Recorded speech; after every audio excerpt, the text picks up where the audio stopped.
Okay, cool. I think it is good. I think it's sorted.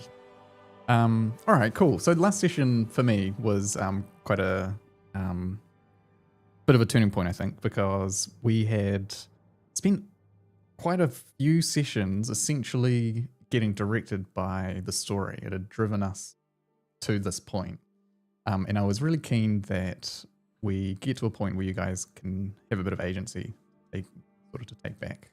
And so what had happened in the last session was you were going down through the vault of memories. You had encountered a bunch of challenges and tests and trials. You had seen a bunch of visions and things like that until you got to the bottom and you met the giant ancient silver dragon, Praetor Varanus, who flexed a little bit up front to almost, I guess, kind of test you to see how you would react, until eventually revealing himself to be a kindly, if not a little bit confused, ancient being.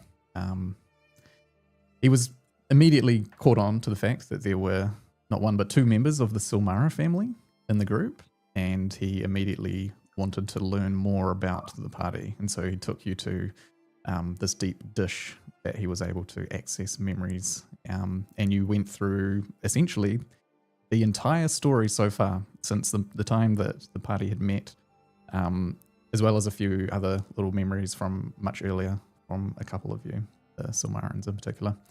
And then we went through pretty much every memory that we've had throughout the campaign, and we had a bit of a back and forth.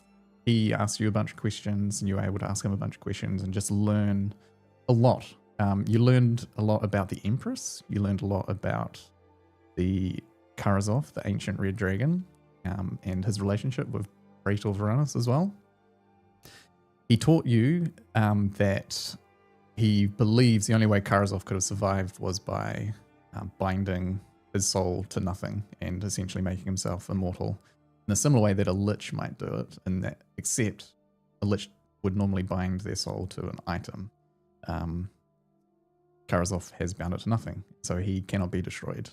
But he believes there is a way to do it, and he suggested that he's aware of this item called a soulstone anchor that he could potentially craft into something that could be lodged into the body of Karazov when he dies and bound to the soul of a mortal. And if the mortal is killed, Karazov will die. He revealed Rio's true name as given to him by his mother in some of her last moments.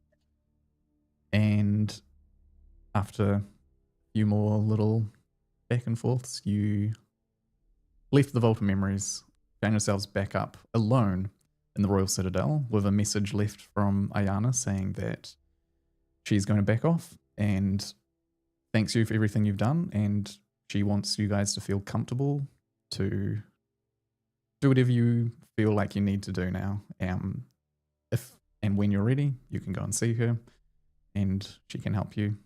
But for now, you have the entire Royal Citadel to yourselves, and so you went to sleep, and I think a lot of you kind of separated and went to your different places for the night, but Rio and Erendor had probably one of the first heart-to-hearts they've actually had in the journey so far, before, and of course drinking the ancient elven wine before going to sleep. And yeah, so that is basically where I want to start. It'll be morning. Morning is kind of difficult to know when it happens in the Feywild because there is no like sun that rises and sets in a consistent way. So people just kind of get used to the rhythms. Some people are out of sync with each other. You might have people where their day-night cycle, whatever that means, is completely 12 hours separate from other people, just because that's how their work life works maybe, or whatever. So some of you maybe rise earlier than others, some of you maybe later. But one thing you do notice when you rise this morning, the day feels a little bit different. It's almost like the lighting that you've seen so far when you've been traveling across the Feywild has almost been like this perpetual sort of twilightish zone. It's kind of like, it's a little bit dim. There are like sections of parts of the land that are like brighter, and some are darker, that, you know, depending on the sort of biome that you're traveling through. In Silmara, it's always kind of been this sort of twilightish with like this glow that you can see far on the horizon that appears to be infinitely far. But this morning, whatever morning means, it's almost like it's a bit brighter. Could just be the imagination, but you're sure that the light rays that are sort of coming over the peaks of the shimmering mountains and refracting through the waterfall, kind of warmer, or yeah, more cozy. But anyway, the day is entirely yours. Whatever you guys want to do, you can do it. You've seen no people in the Royal Citadel this entire evening. And so you wake up, and some of you might come to the balcony and look out across the city, see the shops starting to light up, people moving far, far below down on the streets, going about their way, opening up the market stalls and pushing carts around. But yeah, I'll hand it over to you guys to let me know what you want to do.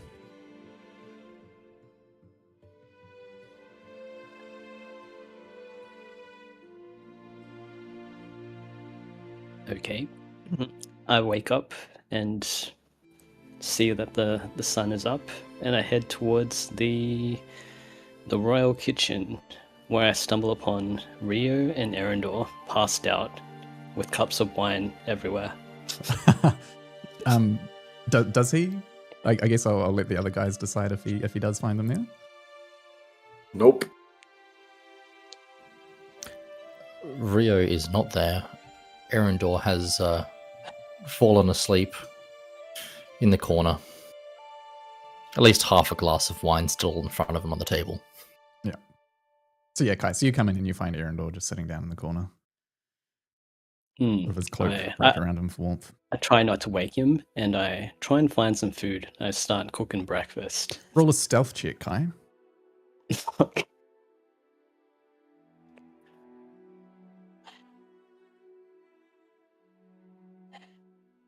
Hey, I have disadvantage, so I'm gonna clank around. Are you wearing your armor? Yeah. That's a clank. Yeah. Erendor 100% hears you with his passive perception of 19. So Erendor, you hear some clanking. Do I notice him do I notice him move? Depends what Erendor does. I don't know. You know what? I'm going to say that I'm going to stay still for a moment. I'm going to just wait until I feel like you're not looking at me. Okay, so Kai, you start going about your business. You notice Erendor's in the room, start trying to be a bit more quiet, and so you head over to the counter. He appears to be completely stationary. Erendor, roll a perception check as you squint through your closed eyelids. You know what I'm gonna do as this happens? Oh, fuck. You see there's this perfect moment. Kai just turns and he starts rifling through a couple of cupboards that are off to the side, which are weirdly stocked with food for some reason. You find grains and oats and even a little bit of fresh fruit. But Erendor, as Kai's back is turned to you, just spot him and you have a moment. Wonderful. I just want to grab a few of my ball bearings and throw them at him. Just a handful. Nice. Kai, make a dexterity saving throw.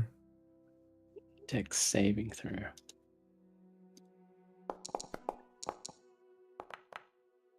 Oh, pretty good. So you feel just this big racket of something hard, a bunch of these things just smash you in the back, and you instinctively sort of step back to turn, and your feet starts to slide on some balls that are now rolling around on the ground, but you're able to catch yourselves and you don't fall over. And you turn to see Erendor, the culprit. Is he faking us being asleep? Is he just Absolutely not. I'm reaching for the glass of wine.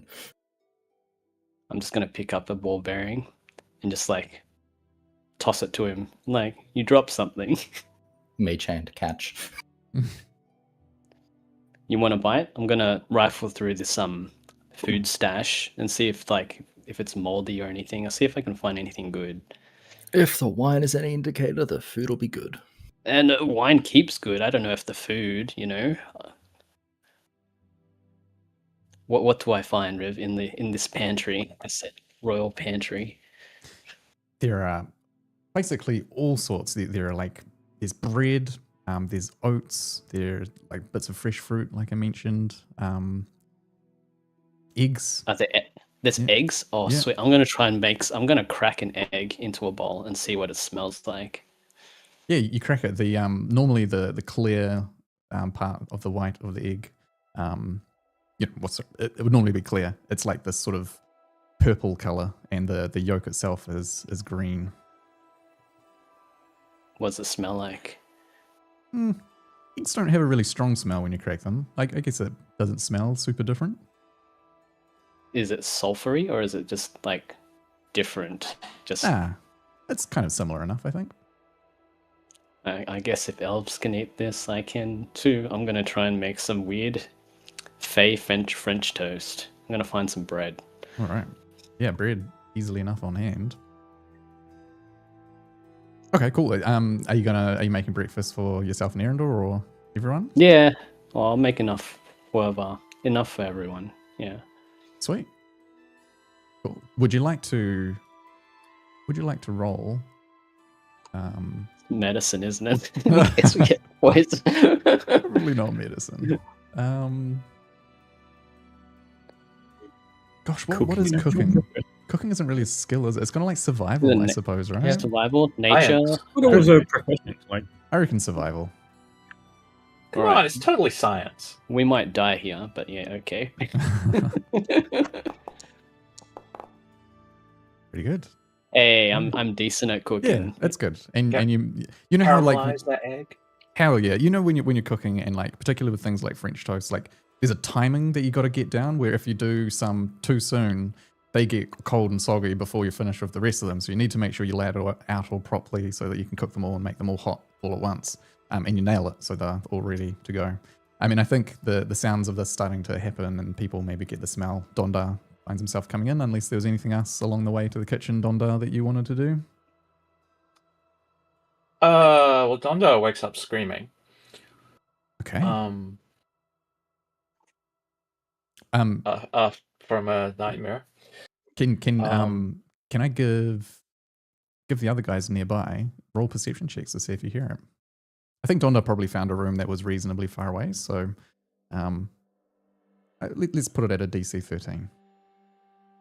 Who is nearby? Yeah, how far is this room from the kitchen? Anyone who thinks, anyone who thinks they would have been conscious enough to hear it. I'm cooking. I'm absorbed into my eggs and toast.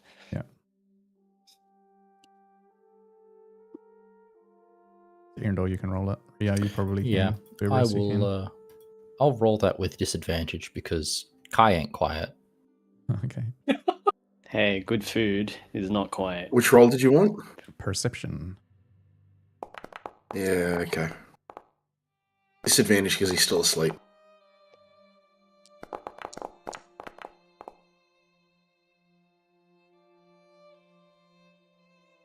Berberus, what are you up to? Are you still curled up under the tree? yeah, I'm outside. I'm probably starting to wake up, but Okay. You can roll a perception if you like as well. I'm not very perceptive when I wake up. All good. Grumpy man scratching the dirt in the air, leaves out of his ears. Yeah, so I think most of you do actually hear a yell or a shout. Donna, do you think this is a kind of common thing to have happened so far in the journey, or is it recent? Would this have been a new thing for you? This would have been fairly recent. Okay, so you guys do get a bit of a startle hearing this.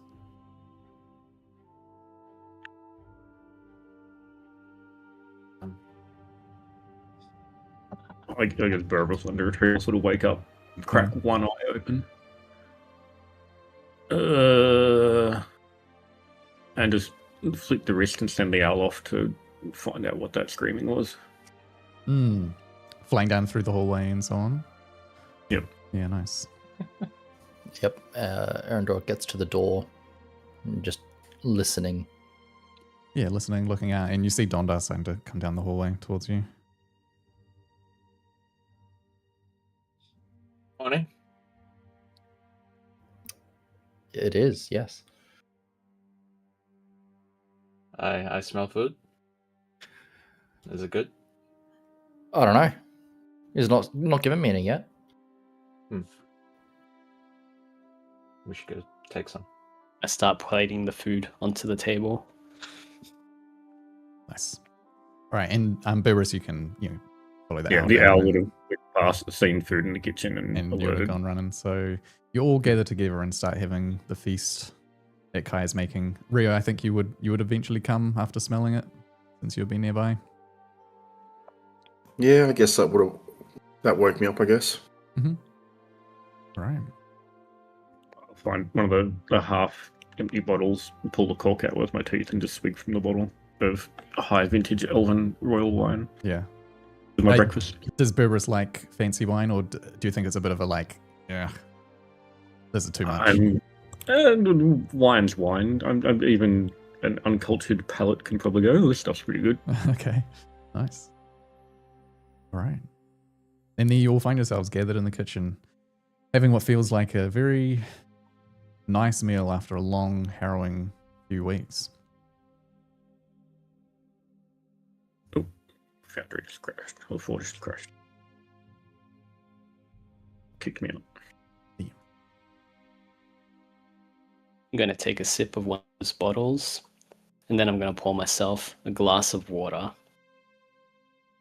And then I'm going to try and use prestidigitation to mimic the flavor of the wine. So it's non-alcoholic water that tastes like the wine I just tasted. What? Can it do that? That's crazy. Can I? Can't I? I don't know. I have. It's a long time since I've read the description of prestidigitation. Let me try. Let me. That would be for a short time, but maybe. From memory, I thought it was heat or chill, dirty. Oh no, it clean, was. Oh, was it shape water? Was it shape water? Shape water. You can change past flavor. What is life if it isn't just heat? I'm getting my spells confused. Opacity. I thought it was prestidigitation. It's not shape water. It just changes the color. Let's see. Where's my prestidigitation spell? My prestidigitation spells disappeared. I walk in, see what Kai's trying to do, and I use my druid craft to make the water smell like wine. Nice. Fall into the table, grab the pitcher of water, and just start drinking straight from the pitcher. I need to re-add it. Yes, so spell's prestidigitation for a short burst can make an unpalatable food or dirty water taste like fine wine or a lavish feast. How long does it last for? Oh. To an hour. Oh, okay, yeah. I'm gonna see and taste It has to be both. dirty water. What? So it's kind of like I love prestidigitation because it's one of those things where it's like a spell that lets you it kind of just do anything. Like it lets magic people just kind of do flourishes. So I'm always pretty happy to let you kind of just like come up with random stuff. It doesn't even have to necessarily be specific to what the spell says. But the idea of like being able to just make water taste like the most fancy wine possible seems kind of overpowered because like you could just start a tavern and just like sell people like the best thing ever. But, That's what we're gonna do, aren't we? oh yeah, Wine that never gets you drunk. yeah. We're going to abandon all the quests and have Yeah, a we're fake gonna- tavern. Lisa, you might want to go and check what your stuff looks like on D&D Beyond because if it deleted it, it's likely that you just don't have it on there. Oh, it's not even in my spell list, like completely, like as in prepared spell. No, I mean in D&D Beyond. Oh yeah, I know. Yeah, I know what you mean. Yeah. Anyway, all good. All right, cool. Cool. So, what's the plan? What do we want to get up to today? Let's chat. Let's have a tour. I believe our general plan at the moment is to head north into the Vale of Bad Place. Hmm. I apologize to the DM. My memory for names right now is shut. Yep, the Vale The of Vale of Woods. But it wouldn't hurt. I know I want to get out to the Greensward and have a chat there and maybe do a bit of information gathering before we just wander out there. I know some of you need to go to the blacksmith. Yeah, Donder and I need to go hit up the blacksmith for the stuff he's been crafting. Mm-hmm.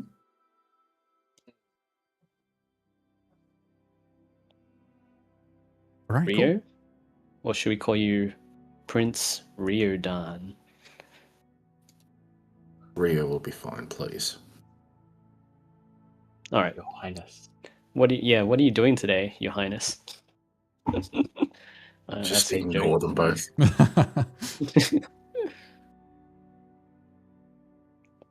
I look over at Erendor. Go, well, he asked you a question. Oh yeah, we have two. I forget we have two. Yes, Your Other Mage Highness. Hand, slap the back of Kai's head. Enough to do damage? No, not this time. Well, it's unavoidable because there's an invisible hand that just like cuffs you, Kai. I turn around. I see nothing. I'm like, what the? All right, so Donda and I are gonna head to the blacksmith. Are you guys coming along? Or are you gonna do something, shopping, whatever? Not too sure. I'll probably break off and head out to the Greenswood at some point. Okay. Cool. So why don't we do that? Should we head out down towards the Fundament Canton, which is where the blacksmith was? So here's something interesting. You guys got to the Citadel by the sky, if you recall. You had joined the confluence of the seven, which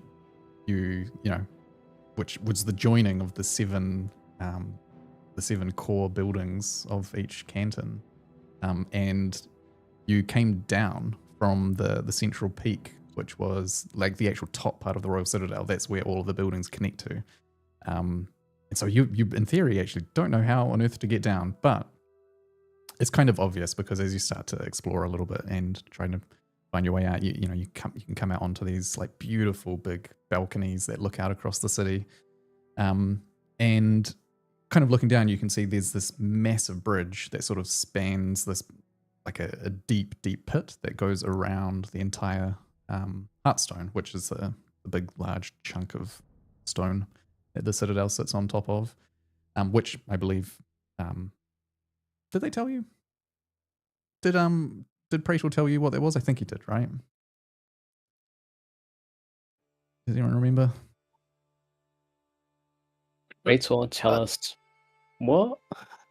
The Heartstone, this big ginormous like white stone rock that's sticking up out of the center of the city, and the Royal Citadel is built on top. He told you what it was, right? I don't want to just like say it in case in case he The root? Yes, exactly. Yes. So, yeah. Okay. The World Tree, yeah. Yeah, it's the sundered root of the Will Tree when it used to pierce all of the different realms. So yeah, looking down, there's this this massive bridge that spans this gap and actually goes across from the Heartstone across down into the Heartstone Commons, and you can find your way down to it and start walking across. And it's long; it takes a couple of minutes to get across it.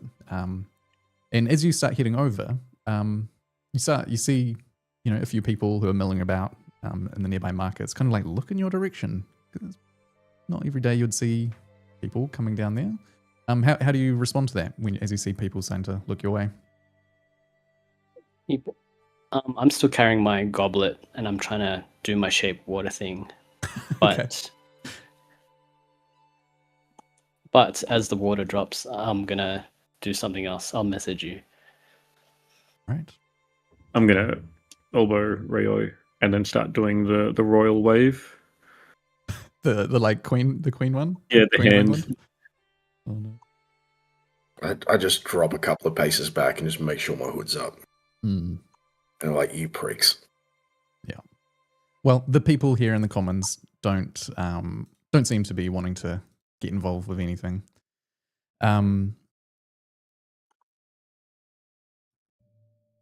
You start sort of making your way through the streets and okay. As you start sort of passing through kind of a sparse crowd of people, you see like one shop owner who has just opened up his stall that's sort of built into the side of a building here. And he like looks at your direction, in your direction, very intently. Like he almost got startled, like something jogged a memory or something like that. And he's like now following you very closely with his eyes. What do you guys do? Are they giving us weird looks?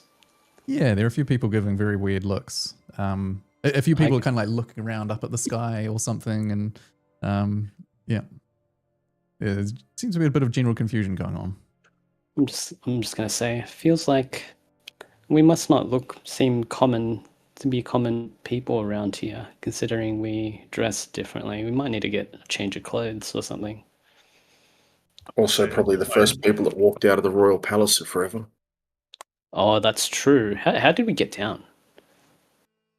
We're not elves. Walked across the bridge. Yeah, you walked across Oh, the we just bridge. yeah, okay, right. I thought we like fell or something. Also, there was the thing where we walked into the city and immediately got ambushed by guards, and who proceeded to stab someone and make complete dicks out of themselves. So True. Do we? No do we one see talked the- about that. Do we see any guards roaming about in this early morning? You can see guards flying about on the same sort of silvery wyvern-like creatures as from I'm gonna the previous day. However, it feels like you get the idea that maybe the message has been passed to them, because like one sort of flies over a little bit lower than the others, and you can see beautiful armor, same as what Karen was wearing the other day. Big pole arm, looks over down directly at you, kind of meets your eyes, but carries on past. sounds like somebody got a sound ass beating from the heads up. All right. You carry on. This through- guy who was eyeing us, what's his store? What's he selling? Yeah, do you want to go over and have a chat to him? I want to see what's he selling. Is it worth checking it out? It looks like more of like a sort of vegetable market, I think. Yeah, he's got a bunch of like root vegetables and carrots and potatoes and things like that. I am mildly curious. Just wonder and have a bit of a look. Are these fruits from the material plane, or is this all fey vegetation? It all looks a bit different. Like there are things that kind of are familiar. Like you see what looks like a carrot, except it's just a different color. It's purple. I guess to be fair, we have purple carrots in the real world, but yeah, they've all got definitely weird things to them. Morning, Gov. Hello there. And bear in mind, this was the guy who was giving you guys very suspicious looks. So he immediately steps back, and he's looking kind of reserved, almost a little bit nervous. He's got kind of like graying hair pulled back in a ponytail, and kind of like a jacket with a kind of fluffy collar or something like that to keep him warm. You want something to eat? I'm just a bit curious. So that's not exactly what I'm used to seeing. Purple carrot. That's an interesting one. Yeah, it's incredible. We grow them right here in the Greensward, actually. Fey vegetables or rootstock from the material realm? They're growing right here. They've been here for generations. Would you like to try one? I'll try one. All right. You can hand over like just a couple of copper for a carrot, or if you want more, we can a silver for like say a bunch of 12 or something like that. I just want to try one just to see, do they taste like a normal carrot? It opens its eyes and sprouts legs and starts running. It's like it crunches in the same way that a carrot does, and it's kind of similar-ish sort of flavor, but there's a bit of a like tang to it. I'd say maybe a little bit more tang to it. Yeah, Bit citrusy. a little bit more citrusy. Yeah, A little bit of bite. Hmm. I'm noticing a lot of the food here is definitely fey. Is anything carried over from the material? I know you haven't had anything recently, but surely. We find that if we had ever tried to bring seeds from the material, they just didn't seem to take here. They didn't grow, and it's been decades since anyone has been there and come back. So don't have a lot on hand, unfortunately. Does anyone miss the original? I suppose. I mean, I myself, I actually lived here in Sumara. I wasn't on the material plane. I'm sure some people do. Just curious, and heading out to the Greensward a bit later, I'm just trying to get a bit of a feel for what grows here and what doesn't. Yeah, there'll be people in the Greensward definitely that can help you. We've got whole farms down there. You seem to be quite in touch with nature. It's something you're interested in.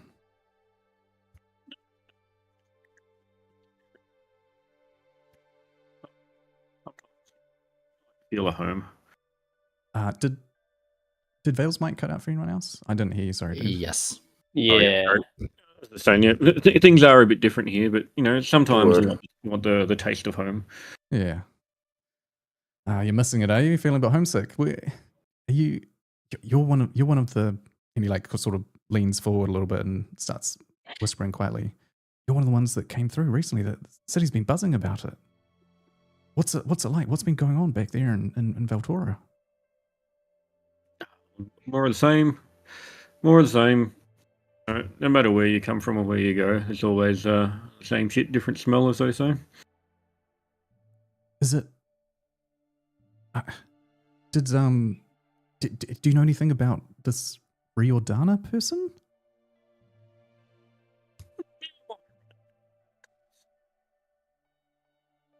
Who was that?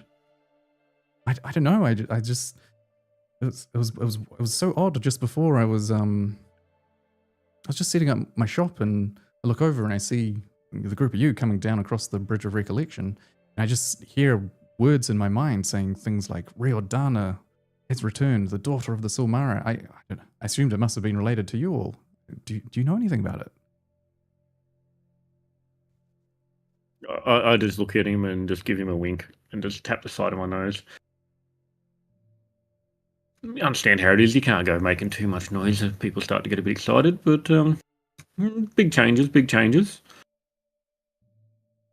You can see his composure is changing now, and after this he looks hopeful, excited, kind of satisfied and excited, like almost thrilled, like, oh, if that's true. Wow. Okay, I can't tell him anything. I understand, but wow, exciting times. People seem into that, do they? The idea of the long lost king returning. Is it the fairy tale, or is there a bit more of a reality to it? It's going to make a change. I loved Ratha and Renaya Sulmara. They were wonderful. I was devastated to hear that they'd been killed while they were evacuating the Valtorans, but we thought they'd been lost, and that our entire race of people here were trapped out from the material plane forever. If it's true that one of their family has survived, then not only is it great that they still live and there's hope for our people, but some of us might be able to return at some point. True. How do you feel about this Kalen Vane guy? Kalen Vane, you mean the head of the Ironsword Canton? Yeah. What's his story? Well, look, I don't try not to get too involved with politics or anything. Keep my head down, grow my vegetables. But look, he got us through a lot of hard times. He's sort of stepped up and I think kind of more or less became the de facto leader since what happened to Ratha and Renaya happened. But I don't know. Seems tough, but he's gotten us through a lot. Okay. I mean, it would have only been, gosh, a few decades back when we were still clashing with the Hunt. But they protected us. I had some family actually who lived on the far side of the peaks, and their whole farm was burned down. But yeah, Kalen, he became a pillar for a lot of people to sort of cling to, sense of stability, especially when a lot of people had lost all hope. So it's sort of like a local hero, I suppose. Yeah, for some, yeah, maybe. Like I said, I'm just a farmer. I try not to get too involved with any of that sort of stuff. Right, good to know. I'm going to find out about this hunt that happened a couple of decades ago. The hunt, not a hunt. Oh yeah, the hunt. The hunt with a Yeah. capital H and a wild in front of it. Yeah. I guess if you're new, you might not know the hunt is it's what it's kind of the visible face of the Unseelie Court over in the Vale of the Eternal Night. When the people here returned, there were some clashes, skirmishes. The patrols from here, from what I'm told, the patrols were sort of ramped up. I think after the people had evacuated Valtora and returned here, there was people were a bit nervous that Sumara might become a target, and so their patrols ramped up, and I think there was a lot of skirmishes that were happening. Yeah. Against what exactly? Do you know? Or you just heard skirmishes? Yes, skirmishes between our people and the hunt. Are the hunt people? Or Yeah, they're the Unseelie Court. They're like bad fae. oh, they're Fey people. Are they elves as well? I don't There know. are some elves, centaurs, redcaps, that sort of stuff. Lots of wargs. Oh, doesn't sound very nice. Yeah, Centaurs are cute. there's a bit of a tenuous relationship with them, but I leave that to the up and ups to decide how to best deal with that. I've got faith in them, or at least I did. It's been a little bit more scary since we don't have the Silmaras. They were great peacekeepers, honestly. Well, who knows what the future brings, but things are looking up. Okay. Well, is there anything else you want to buy or take with you? I'll tip him a silver for his time. Oh, thank you. So he grabs it, pockets it. Just a quick question. Since all the vegetables are different color, anything, if we were to go out beyond the mountains, the veggies, any colors we should avoid particularly? Because we have purple carrots and stuff. I had some green yolked eggs earlier this morning. They seemed fine, I think. To be honest, here in the Fae, you never really know. Some things that look like the most poisonous and rotten thing in the world could be the most delicious treat that you'll ever taste. There isn't one rule, I'm afraid. Very If you- important when dating dwarves. Yeah. Oh, good to know. We'll keep our eyes and ears out for weird things. Yeah. They seem to be common around here. I've heard there are some flowers that you can eat in the Reveler's Glade that will send you spiraling for weeks. Some people actually go there intentionally, for what I've heard. Not me, of course, but... Wow. Hmm. I always thought elves were more pure than that. Oh, you haven't met very many elves. I haven't. I guess we better get around then and meet some more. All right. Well, have a wonderful rest of your day. And you too, good sir. All right. I'll tip my carrot at him and continue on his own punch on. Saunter off. Yeah. I think sentiment seems generally in the favour.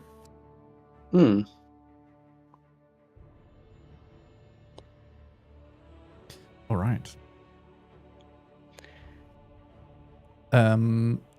Cool. Okay, so we can make our way through the rest of the commons, and heading over to we were heading to the what's it called Irons Weave Blacksmith. Let me pull it up. Here we go. So the Same old blacksmith that you went to the previous day. You can hear the ringing of metal being hit over and over again as you get closer and closer, heading on down the street here. You've rise up a little bit higher over into the fundament canton now, and because the city is sort of like tiered into different layers, with the Greensward being the lowest and fundament sort of like in the mid tier. And as you're heading this direction, you're kind of looking up at the Nemorian Canton, which is that giant, like, sort of rock shelf where the waterfall pours down over the top of it. And there, as you were told, that's where all the sort of history and law keeping is made. And you can see now as you're getting closer, there are like these little kind of elevator looking things that are like sliding up and down the rock shelf, like huge, like incredible feats of engineering that you don't see any gears or pulleys or anything. They're just sliding up and down. You can see groups of elves inside, some of them just like looking quite bored, honestly, like tapping the side of the head as if they're off to go to their job or something like that. You can make your way through and get to the Ironweave blacksmith, where you can hear Ferrithus in there working away, and you head on in. And this was to pick up Dondar's requests, right? I thought others had requests as well, but yes.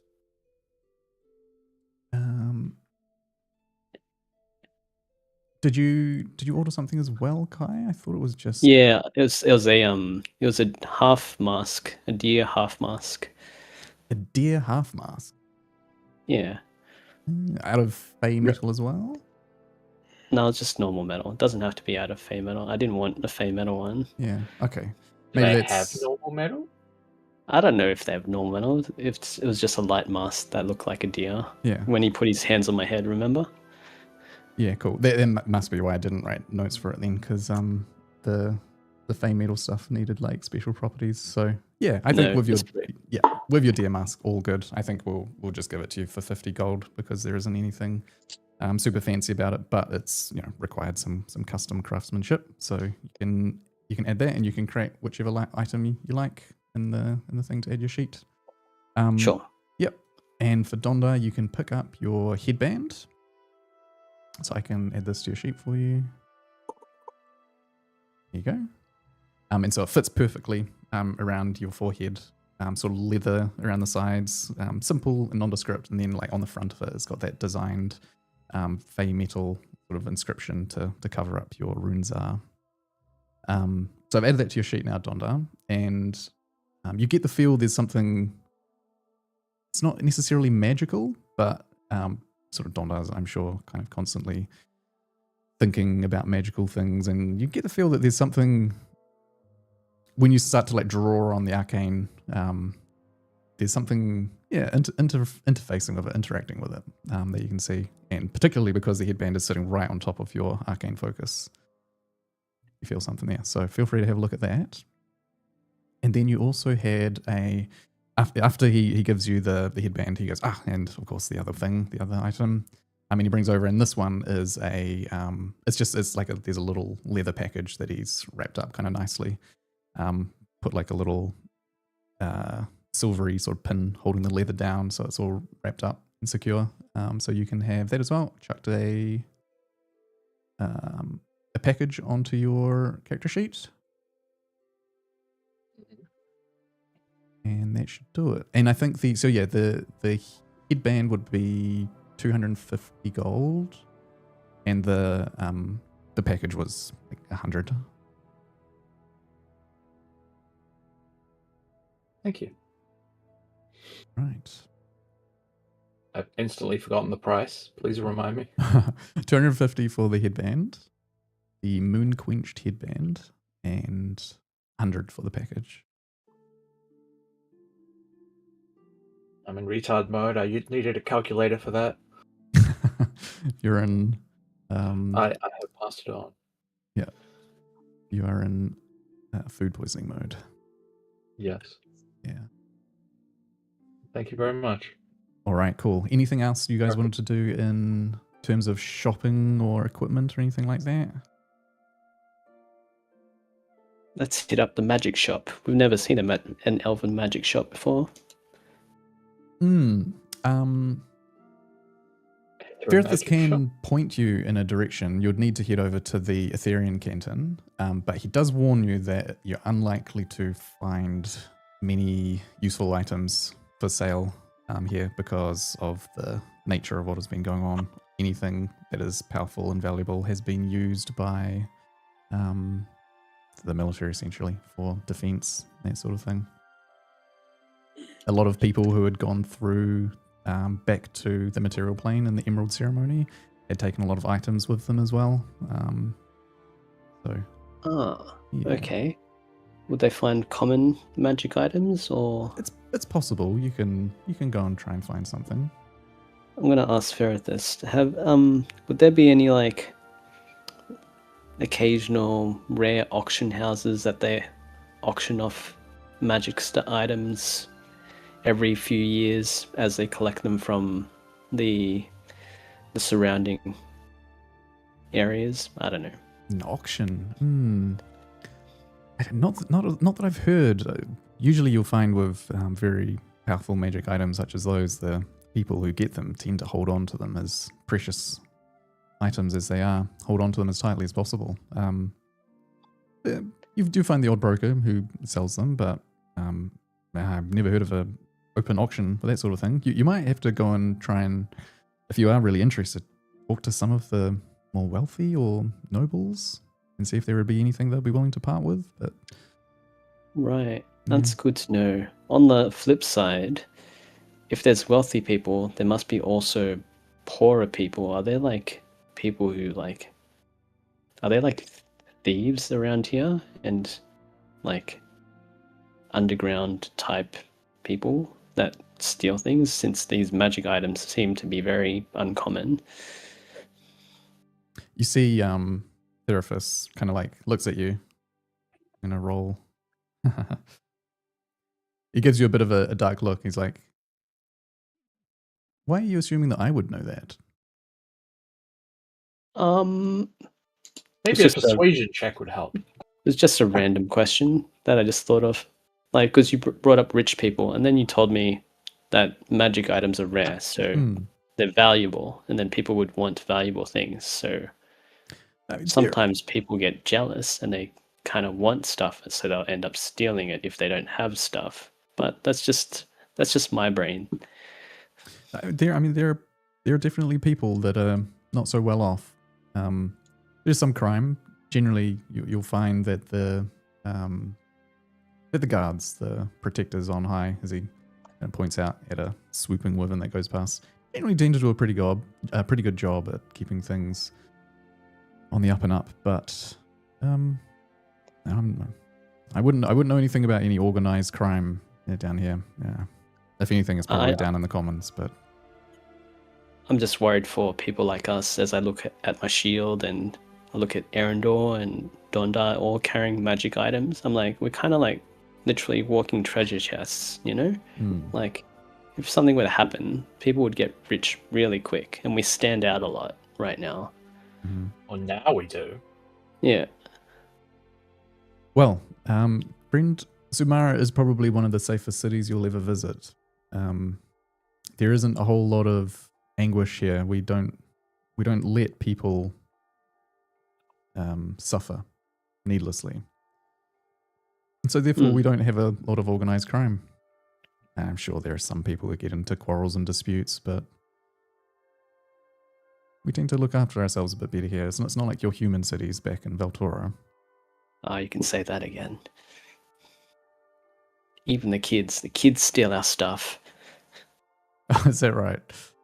Sounds like you have experience there. They have lovely stools, though.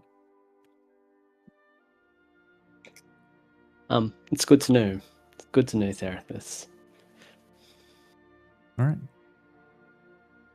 Well, I'm afraid, so I apologize I can't help you with any of that, but if there's anything else you wanted crafting, please just let me know.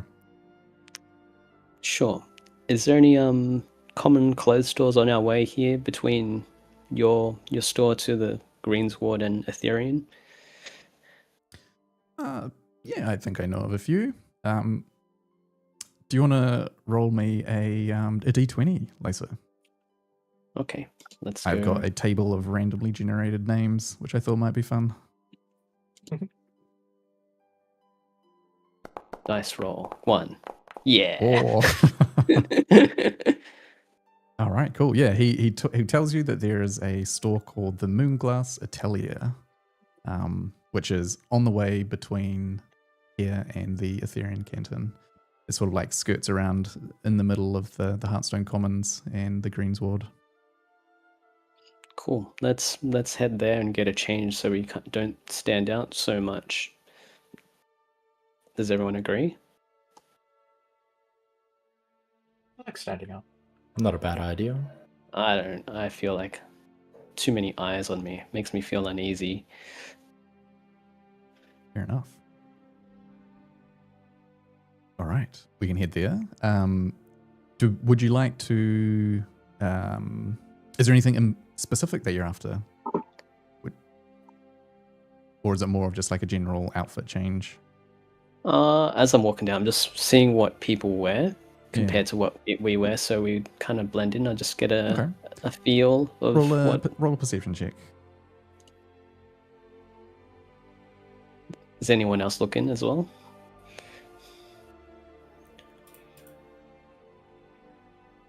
It's not necessarily what I'm looking for. I am watching Not a other black. people, seeing if there's anyone that looks to be watching us more intently than I would expect for us being outsiders. True. All right, cool.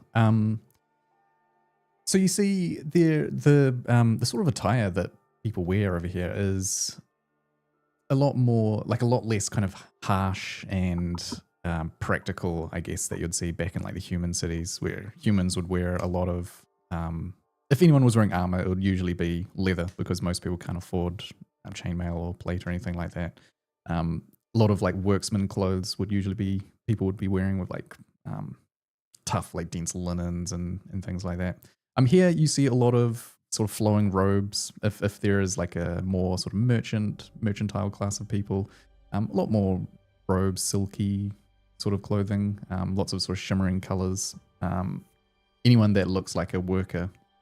The clothes themselves, you don't see a lot of like just plain bland browns and tans and things like that. Like it might be a nice dark green or even like mixtures of blues and purples and things. Yeah. So yeah, there's a lot of color in the city. Cool. And you do start to notice as well that like people tend to dress in the theme of the canton that they're from. So That's exactly what I was going to ask. yeah, so a lot of the people, the more sort of arcane dwellers, say from the Etherean Canton, they're up here on the eastern side of the caldera. The buildings are a lot more sort of ornate and spires with like circling globes of glass and things like that. And the people wear a lot more blues, like flowing blue robes and things. And down in the Greensward, as you kind of maybe as you're skirting around, you can see there are like dense farms that are like built down deep, far down in the bottom of the caldera. And you see lots of people in like quite thick and heavy dark greens and greens and sort of browns and things like that. But you know, majority of these sort of colors like that sort of sticking out. It's not so much like a uniform that everyone sort of adheres to, but is more of just like a kind of a natural custom, I think, as people just sort of, you become sort of, you identify with the part of the city, the suburb that you're from or whatever it might be. And so people tend to sort of dress similar to each other.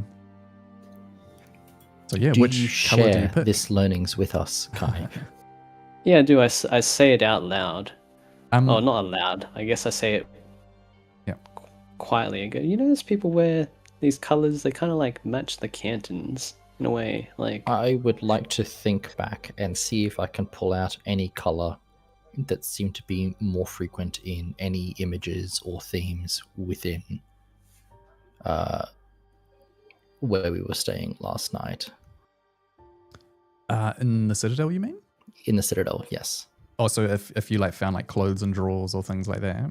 Exactly. I just want to try and find like a predominant color to avoid. Oh, okay, interesting. So yeah, Black. if you did go looking around, funnily enough, you would find that I wouldn't say it's all black, but it's more sort of neutral colors. Up here, there you might find things that are more often to be tans or sort of light browns. A lot of whites and silvers, greys and blacks, that sort of a thing. You would have actually seen there would have been pictures of family members on the wall that you would have seen. Let me give you a specific description, actually. So, there will be one portrait that both you and Rio would have seen as you were sort of talking together or wandering around of Ratha and Renaya. Ratha, he was a little bit taller than Renaya. He had sort of blondish brown hair, sort of shoulder length. And he favored kind of like dark greyish sort of colours in this portrait of him. Nice big dark greys with like a cloak that's maybe like starting to be sort of reddish on the cloak, but yeah, and like striking blue eyes as well was kind of the key feature that's standing out for him. And Renaya had very, very silver hair, like almost shimmeringly silver hair, but more than shoulder length, kind of like cut sort of in that sort of I don't know how you'd call it, but quite like straightened and cut down in like a sort of frames her face. And she also has this narrow braid in this picture where it's a very, very narrow braid that's pulled back and tucked behind one of her ears. She has bright green eyes, and in this picture she is wearing a silver robe. So yeah, you get the feel that the family here who had lived in the Citadel were more neutral colours, greys and silvers, that sort of thing. Royal colours are greys and silvers, possibly. And whites, and yeah.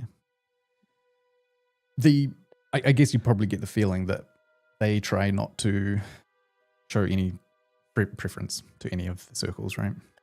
That makes sense. Yeah. Kai, you do notice as you are looking around at the people in the clothes, there's a group of people just talking off to the side as you're heading down through the commons, and you just catch a short little snippet of conversation, and you hear this one sort of shortish looking girl who's talking to a pixie who's just like floating up against the wall here. I mean, did you see the lights in the Citadel last night? What could it mean? And the pixie's like, what? No, you're crazy. I didn't see anything. Yeah, I'm sure I saw lights up there. I didn't think they were letting people live there. Surely it wouldn't be like Vane moving in, would it? That would be a step too far. Sort of like want to pass, and you hear the snippet of conversation going by.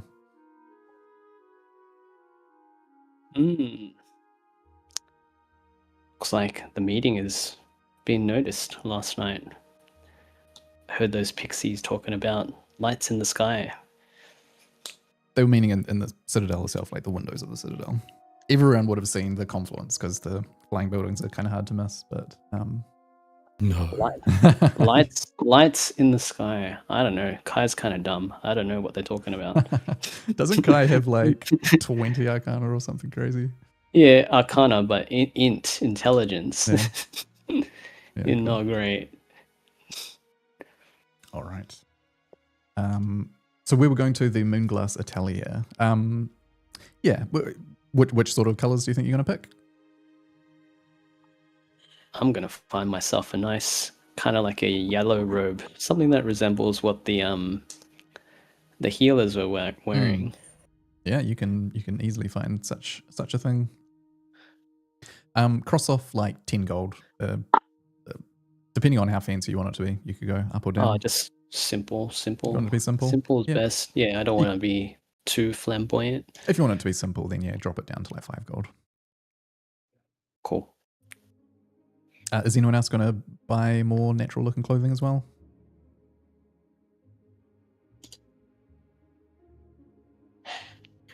Yeah, Ayana, well, she's from the blue section, isn't she? Circle of the Wave? Mm-hmm. Yeah, I'll pick up a blue cloak. All right.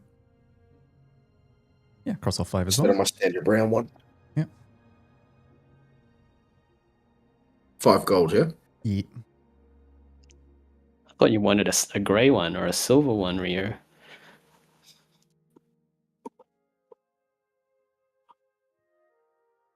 All right, cool. So yeah, if anyone wanted to grab clothes, feel free to cross off a few gold and pick whatever you like out. But yeah. All right, moving right along. Where would we like to go next after this? I would like to slip through the Greensward at some stage. We're pretty close to it. Mhm. Like, if we're going to the magic shop near the Ethereum, with the magic shops that Ferrith has said was like in the Ethereum's ward Yep. or Canton. That would be the place to find it. Yep. It's right next door to the Greenswood, same way we're going. Hmm.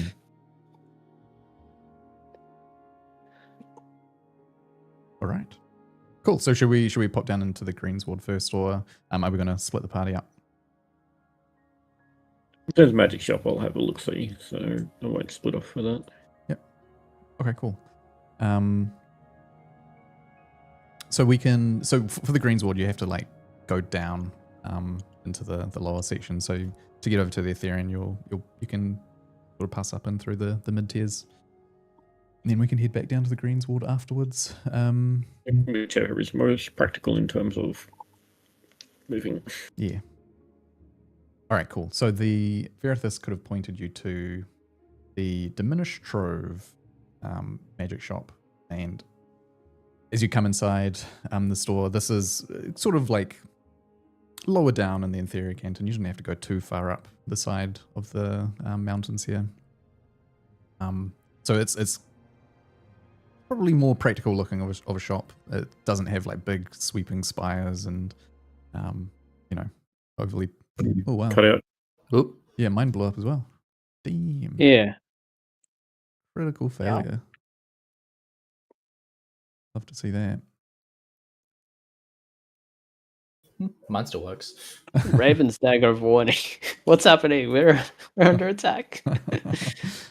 Yeah, I wonder if the server got like overloaded. I swear, Haven't seen that before, Ford eh? is doing some weird stuff lately. You reckon? Yeah, and I was logging in like yesterday to check some stuff. It just wouldn't load properly, and it like did some funky stuff. It took 2 or 3 attempts to load today. Yeah. Hmm. So something is up. I'm just saying right now. Maybe I'll bump the version because the they did push out a new version of the system. All good. All right. So yeah, Diminished Grove. You come inside and there's a really, really old, elderly woman, just like a little bit hunched over, but beautifully pristine blue robes. She introduced herself as Old Arcanist Lavelle, I should say. How can I help you, lads? After some identification for some magical items or anything else? We'll be making an expedition north soon. I was looking for something to keep us on the breathing side of the line. Are you after potions? Depends what we've got. All right. Any invisibility potions? Let's roll some dice. I had potions. What's he got? Say again, sorry? I heard potions as I sat back down. What's the shop Yeah. got? We are looking for such things. So, let's get a dice roll. Can someone roll me a D100? Oh yeah, I used up all my potions. Yeah, you guys. D100 coming up.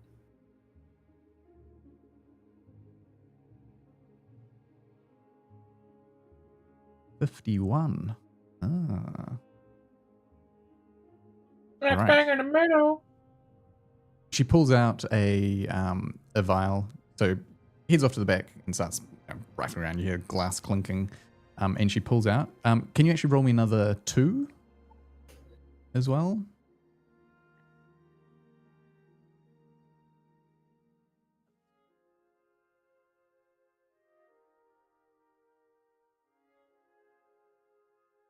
All right, cool. 51, 32. Right. 64. All right, sweet. So she brings out, she has got, let's say 2 of these. There is a potion that's got kind of like orange liquid that's sort of flickering in it. And she tells you that these are potions of fire breath. You can drink it when someone is unaware, and you can breathe flames all over them. So she's got 2 of those. She has a single potion of, what was it, the 51? Potion of heroism. It's got blue liquid. Drink it, gives you temporary hit points, 10, I believe. And then 64. This one, potion of gaseous form. You can essentially gain the effects of the gaseous form spell. No concentration required, and you can end it as a bonus action. Like gaseous form. So two potions of fire breath, 1 heroism, and 1 gaseous form. Interesting. I like to browse along the shelves and see if there's anything interesting, be magical, even though there won't be much, right? Yeah, a few scrolls and some very, very basic looking common magic items. While you are having a look around, I will ask her if she's able to provide any insight into the Ember Blade beyond what I currently have. Oh, interesting. Yeah, okay, cool. She reaches for the sword, places it on the table in front of her, and starts to perform a ritual of identification. You can see, like, so she's weaving this sort of purple thread through the air, almost like you might weave a thread and needle, and it wraps around the sword and sort of loops all the way to the end from the tip to the pommel, and just sort of spirals around it as her eyes are sort of pulsing and glowing purple as well. Yeah, and she says, "Oh, never seen anything quite like this before. How did you come across this?" With the assistance of some skilled friends on the material plane, we forged it during a rather rare magical event. You forged it. It's incredible. It's one of the more powerful items I think I've ever seen. I mean, Just from the back, you hear Barbara Shell. It would be if you could hit anything fucking with it. That's not the sword's fault. are you looking to sell it by any chance? Not at the moment. Absolutely not. How Well- much? How much would it be? How much would it be worth? Just as a... Oh, I mean, I'm sure we could negotiate. Oh, sounds expensive then, doesn't it? You know what? She goes to pick it up, and she, you see, like, one of her hands starting to glow, and she's like, "Actually, no. Are you yourself as an arcane wielder, young friend?" Who's she talking to? To Aaron. And at that moment, I will invisible mage hand lift it. She takes a step back. Ah, brilliant. Grab a hold of the sword. Let me test something. Yep. I will What do you normally use to channel your magic, young man?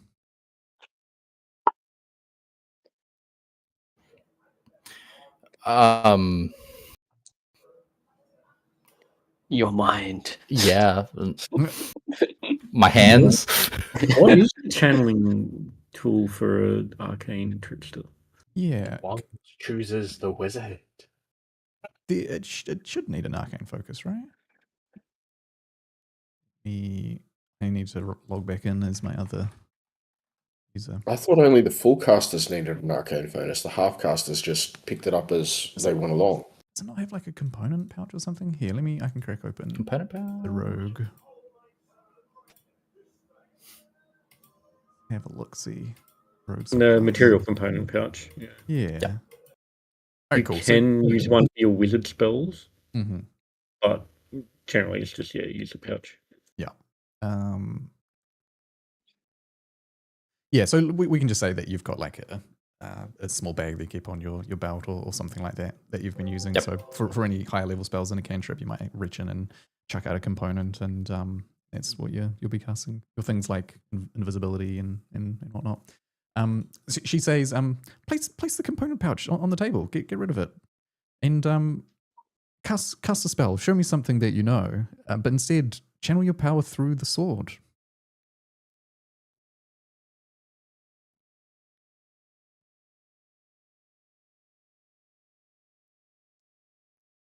Oh So man, it blew up again for you guys.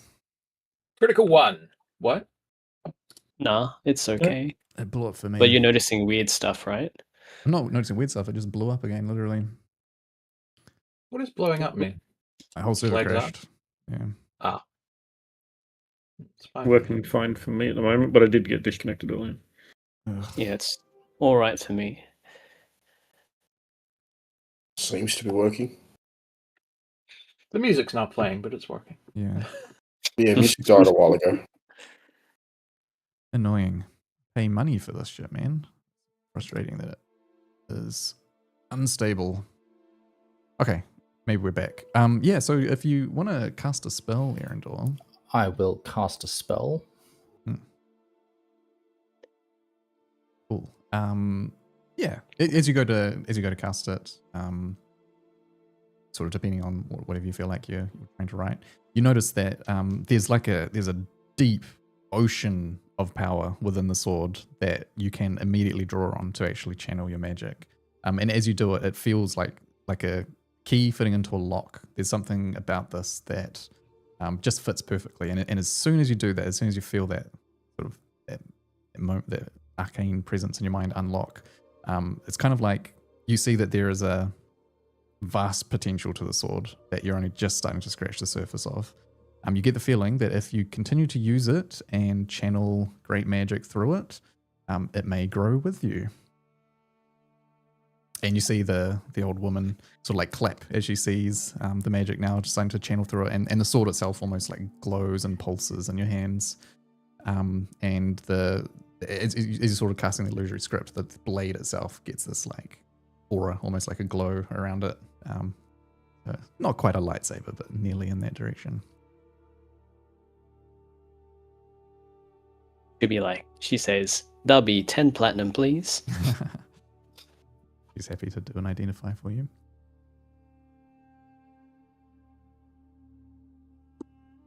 I will thank her for her insight and guidance. And just for reference, everyone other than Dondar is able to read the script. Okay, and what does it say to everyone other than Dondar? He's like, "I'm gonna message you."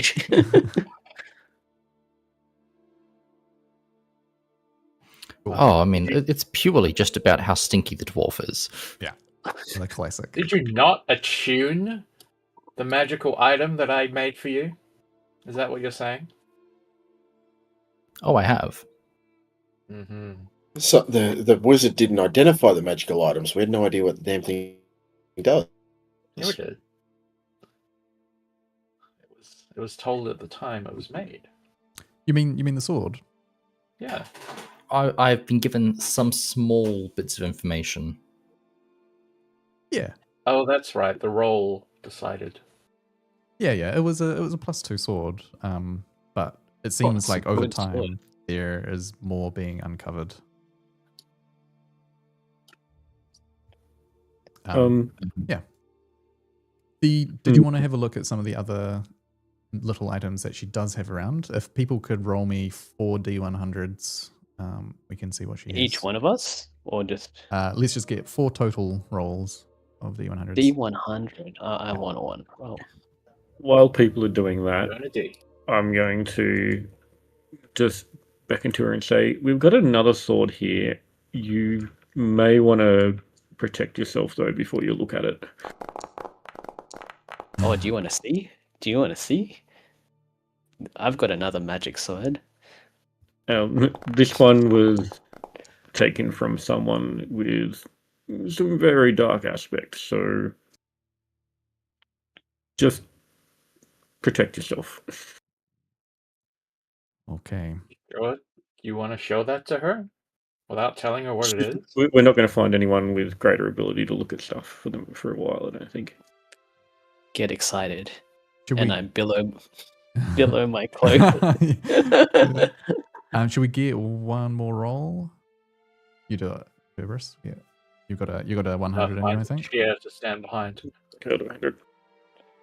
Oh, close! Holy, nice. All right, cool. So the first item, 39. There is a little amulet that she has that allows you, when you're wearing it, you can expend 1 charge to cast the spell Detect Thoughts. And then you get 1d4 charges recovered at dawn. And it requires attunement. That is a Medallion of Thoughts. The next item is 71. Yeah. She actually has a shield. What? Yeah, there's a magical shield that she has. It's kind of a simple sort of half tower shield, so decently large, but not to the point where it'll be too heavy to use. And there's like a big sort of like eye emblazoned onto the front of it. When you're holding it, you have advantage on initiative rolls and perception checks. The next item, Pretty good. yeah, the next item is a 70. It's another potion, so I'll jump to a different table. Go to a relic table. Funny. She has a sending stone. Or a pair of sending stones. And then for the last one, I will get someone to roll a d20. This will determine the rarity of the last one. You rolled a 97, man. You do it. Yeah, do you? 20. Okay, cool. 13. This is going to be. Ooh. Rare. It is a Wand of the War Mage. When you're holding it, you gain a bonus to spell attack rolls determined by the wand's rarity, which is a +1. And you ignore half cover when you're making a spell attack roll. So basically just do a +1 wand of spell sniper. Yeah, roughly. I don't think it increases your range, but yeah. And so much for not having many items left over, eh? This girl, she's holding out on you. Well, she's got no foreigners to sell them to. True. Yeah. That we know of. I don't know if anyone's really a wand user. They could be, but What does? I don't think I've ever seen Dondar use a wand. I know he's got a warhammer, and I think he's got a staff. I have prepared to use my axe once, and Rio killed the creature before I could swing it.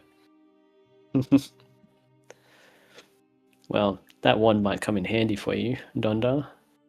Really? Yeah, well, it makes you. it's a +1 to spell attack rolls or attack rolls and damage. Just attack rolls. Yeah, you can just hit stuff a little bit better with your spells. Interesting. How does that work with my current focus? I don't know.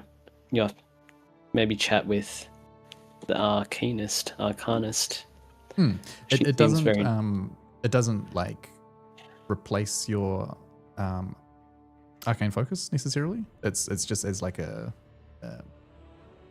What do you say? It empowers your spellcasting, like a catalyst. Yeah. Basically, it's a Potions. +2 to your casting stat for the purposes of attack rolls, which is huge, and therefore is going to be obscenely expensive. Okay. +2 is can a always +1, right? +1. Well, if it's a +1 to your spell casting mod, wouldn't it be equivalent to +2 main stat? I think so, because the spellcasting mod is like proficiency plus stat, right? Yeah. Yeah. So if it's a +1, it's basically like Oh, I equivalent see what to you mean. Yeah, intelligence. +2 to your So- intelligence. Yeah. Yeah. So that Which would- is- like, yeah. Which is, if you know anything about buying stats in D&D, is huge. Yeah, it's pretty good.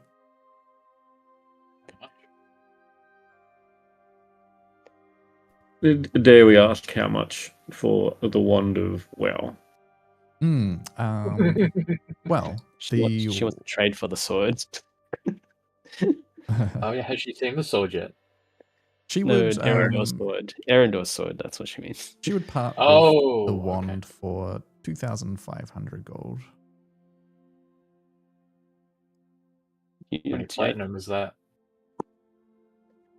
250. You got that much? Don't know. Or do you need to borrow? Do you need to borrow some cash if you want I that? don't have to buy it. It's just a possibility. Yeah, you don't have to buy it, but Something to think about. while you're thinking, I'm going to ask Arcanist level if she's got anything that increases strength or stores spells by any chance. Of the like, other than all of the random little miscellaneous trinkets and like little toys and firecrackers and things like that she's got sitting around, she's got like sparklers, she's got lights that people can put in their house that you can turn on and off with like clicking your fingers. Plenty of candles that can be lit with clicking your fingers. All sorts of like tiny little useful things like that clearly people just use in their day-to-day life. Anything that's like sort of powerful and of worth for the adventuring would be these items that we've gone through and rolled on. Cool. All right. Where does an immovable rod fall within that spectrum? I think. Oh, that's pretty It handy must have- to scale a wall. Yeah. Immovable rods are on the tables. Unfortunately, we didn't roll for it. Yeah. Yeah, that's. I thought so, but yeah. That would be the same for like a ring of spell storing, right? It's on the Oh table. god, yeah. Oh yeah, There's spell storing is super big things. really good. Any other magic shops? We need to hit up some other magic shops. Any potions of healing or anything, Riv? Or If you wanted potions of healing, you would probably be best going over to the Luminary Canton. They would be stocking the healing stuff mostly. If you want just like basic ones, Okay. you can 100% just get them, just 50 gold a pop. They're probably as many as you would like. Maybe not as many as you'd like. Maybe max out at like 4 or 5. As many as you like. Yeah. Yeah. One last I'll question. take 550 plat worth. We're not there yet. You are carrying around a whole carriage. You have a wagon behind you. Yeah. Dagger holding with just healing potions. Yeah. One dagger holding full of nothing but healing potions. What are you getting up to later tonight? Damn, you got a big party.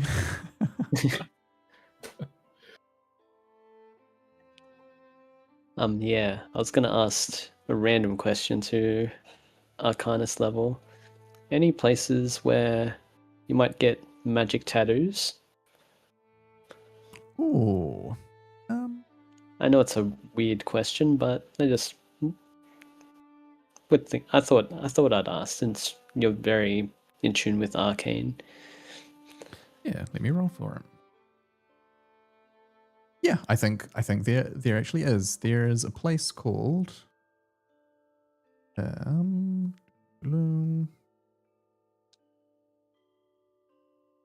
the Pale Brush. Actually here within the Etherean Canton as well. Bit of a trek up the hill. They're a bit higher up. But known for artwork, but they have also been known to inscribe. I assume you're looking for like a, I can't remember the name of it, but the spell wrought tattoo or whatever it's called. Yeah. Yes. Yeah. Yeah. So there's a chance that there is someone that can do that for you. Well, thank you. I'll go for a long walk up the hill at some stage. Yeah. I need to crack open the rules for how they work. A while since I looked at Basically them. a scroll that on your skin that I have played in a game before with them, and they're insanely expensive to make because you need lots of dust. I got money. I just don't have the materials. And they are a single use. Depends, isn't it? No, you can get them and they just like buff. They got you. some funky ones. Yeah, there's Yeah. some weird buff ones. The one I'm looking at is this is above the table. I'm not telling Arcanist what I want. but it's the one that allows me to draw and stuff, like the ink one. Let me see.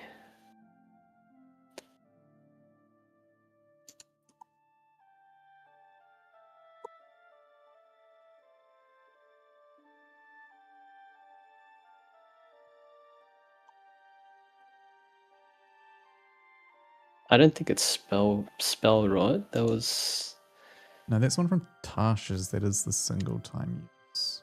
I'm sure there was one where you could do stuff like add like bonuses. it's a to stats and yeah things it's like it's that. it's a magic magic item from Tasha's. So it would be, it's called the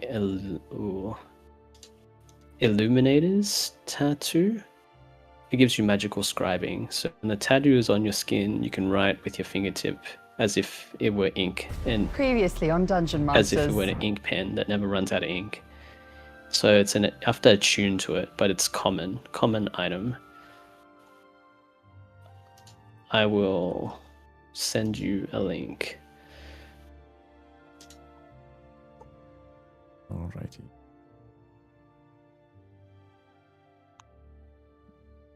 You said it was in Tasha's. Magic tattoos. Right. Which was the one that you said? Illuminators. Illuminator's tattoo. Okay.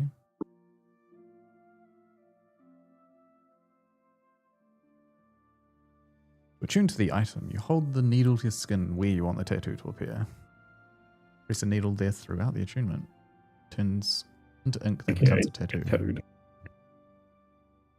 While it's on your skin, you can write with your fingertips as if it were an ink pen. It never runs out of ink. I thought it would just be cool, you know. Yeah. And as an action, you can write up to 1 page in length and speak a creature's name. Writing becomes invisible. Run other than the named creature. It's kind of nifty. Aha, so I use illusory script and I use your hand to write with. If you want to, if you wanna. Yeah, cool. Okay, cool. So of the magic items we went through just before, was there anything there that you wanted to pick up? There were the potions, the 4 magic items.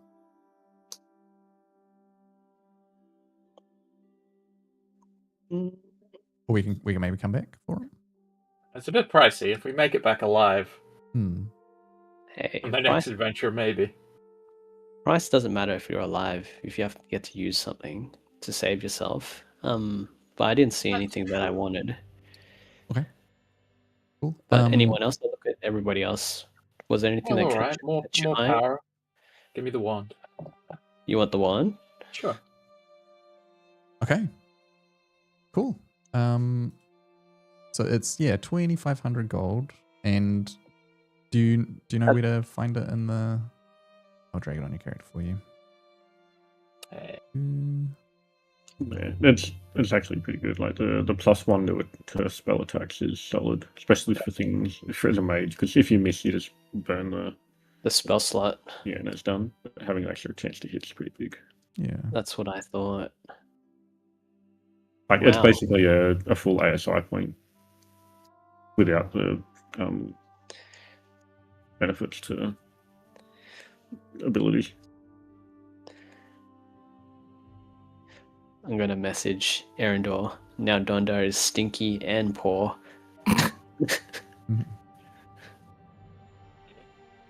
All right, cool. That is on your sheet. Okay. So yeah, I it need to says read 1, 2, or 3. fresh. It's just +1.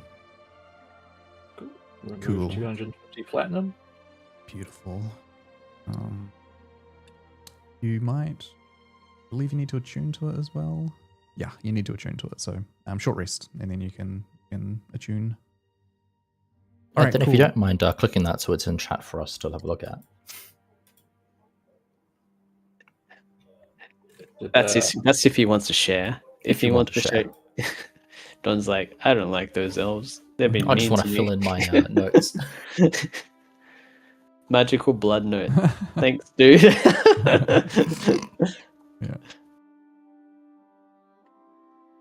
All right, cool. Wow, what is that? Wow, that's long. What is that? Make magical items with templates. That's cool. This looks like a Probably. foundry meme. Yep. Okay, all good. I'll tidy that later. All good. Let's not worry about it. All right, excellent. Did you want to go and talk to the tattoo lady now, Kai? How far are we? Um, We're in Syrian, right? Well, we're going to show the Arcanist the dark sword of evil. Oh but- yeah. I forget, and I billow my cloak, and I And they'll hide And I- behind the chair again. Yeah. I just say, prepare yourself, and then Alright. I reach into the bag of holding, and I slowly pull out the dread. Dread No, blade. not the dread blade. What's it called? Dread's hunger, right? Dread's hunger. Yeah, Dread's Yeah. hunger. Yeah. Okay. And I gently place it on her what's it called, ritual table. Mhm. What are you hoping to gather? What info are you trying to find out? I don't know. I look at what's it called, Berberus. What were we doing again with this? I'm curious to see if she knows if there's any way to purge this or destroy it, because you either clean it or destroy it. It can't exist as it is. Hmm. So she reaches out and does a quick identify. This time she very, very prompt. She's clearly not interested in trying to spend too much time connecting with it. But she does actually change her spell a little bit, and now this time she does it's sort of a different one. You can see it's more of a greenish glow from her hands this time. You see her eyes sort of roll back into her head, and she's appears to be looking at something. And she sort of like gasps as she. That blade has a long, long history, a lot of evil and darkness, and I saw some people I knew at the end being killed there. It was very, very sad. Rest assured that the one who was swinging at the time has been dealt with. That's how we came by it.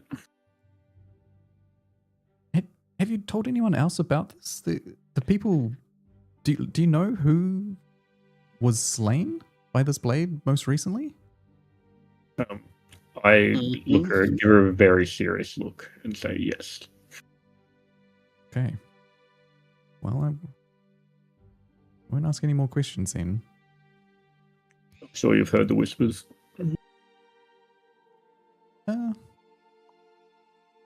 Some. So you're looking for... Do you wish me to destroy it? Dispose of it? I concur this should not exist. It should not be left in its current state. I look to the rest of the group. Personally, if it can't be cleansed, then I think it should be shattered. From memory, it takes the souls of the people it's killed, right? When you kill someone, you can raise them as a zombie. Okay, so about the souls necessarily. So you just, Yeah.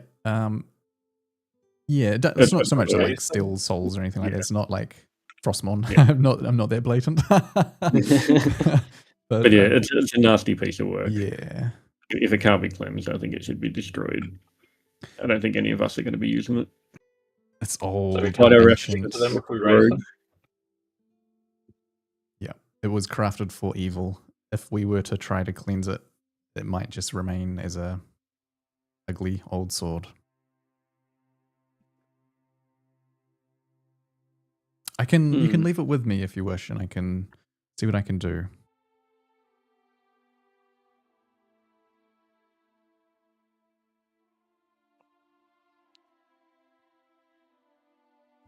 Look at her That's a better very reaction than I nasty, expected. with Do I squinty, believe- suspicious eyes. Yeah, do I believe her? Roll an insight check.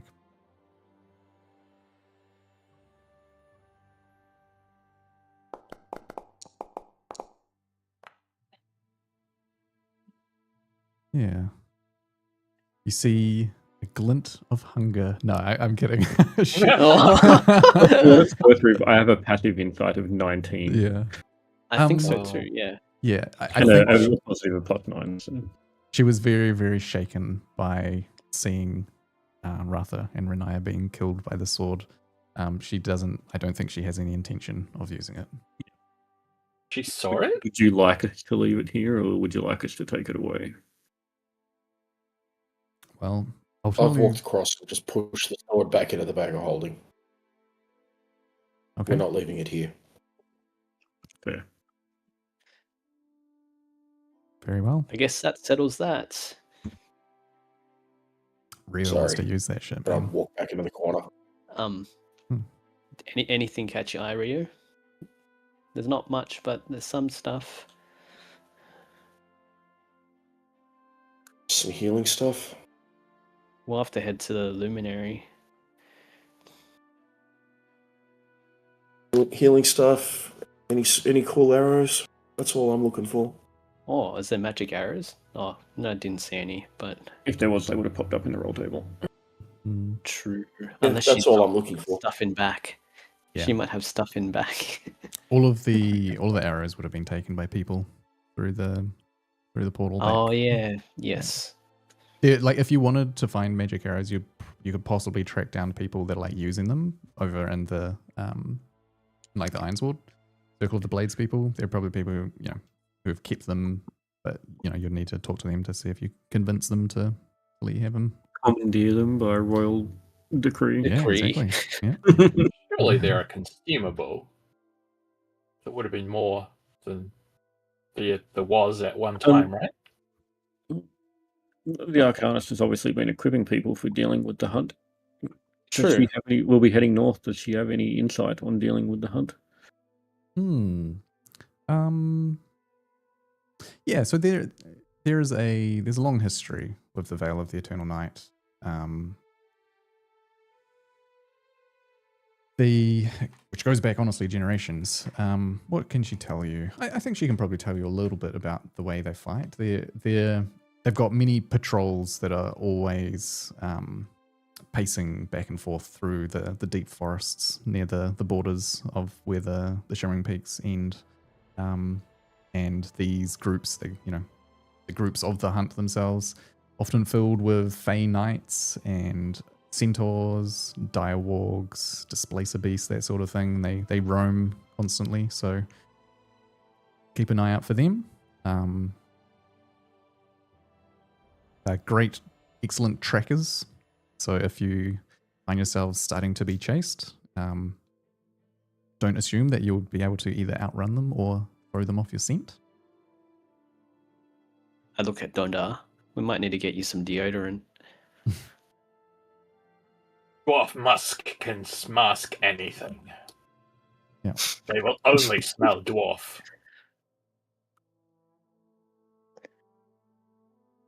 At the sound of all this, Berberus just gets a little smile on his face and cracks his knuckles.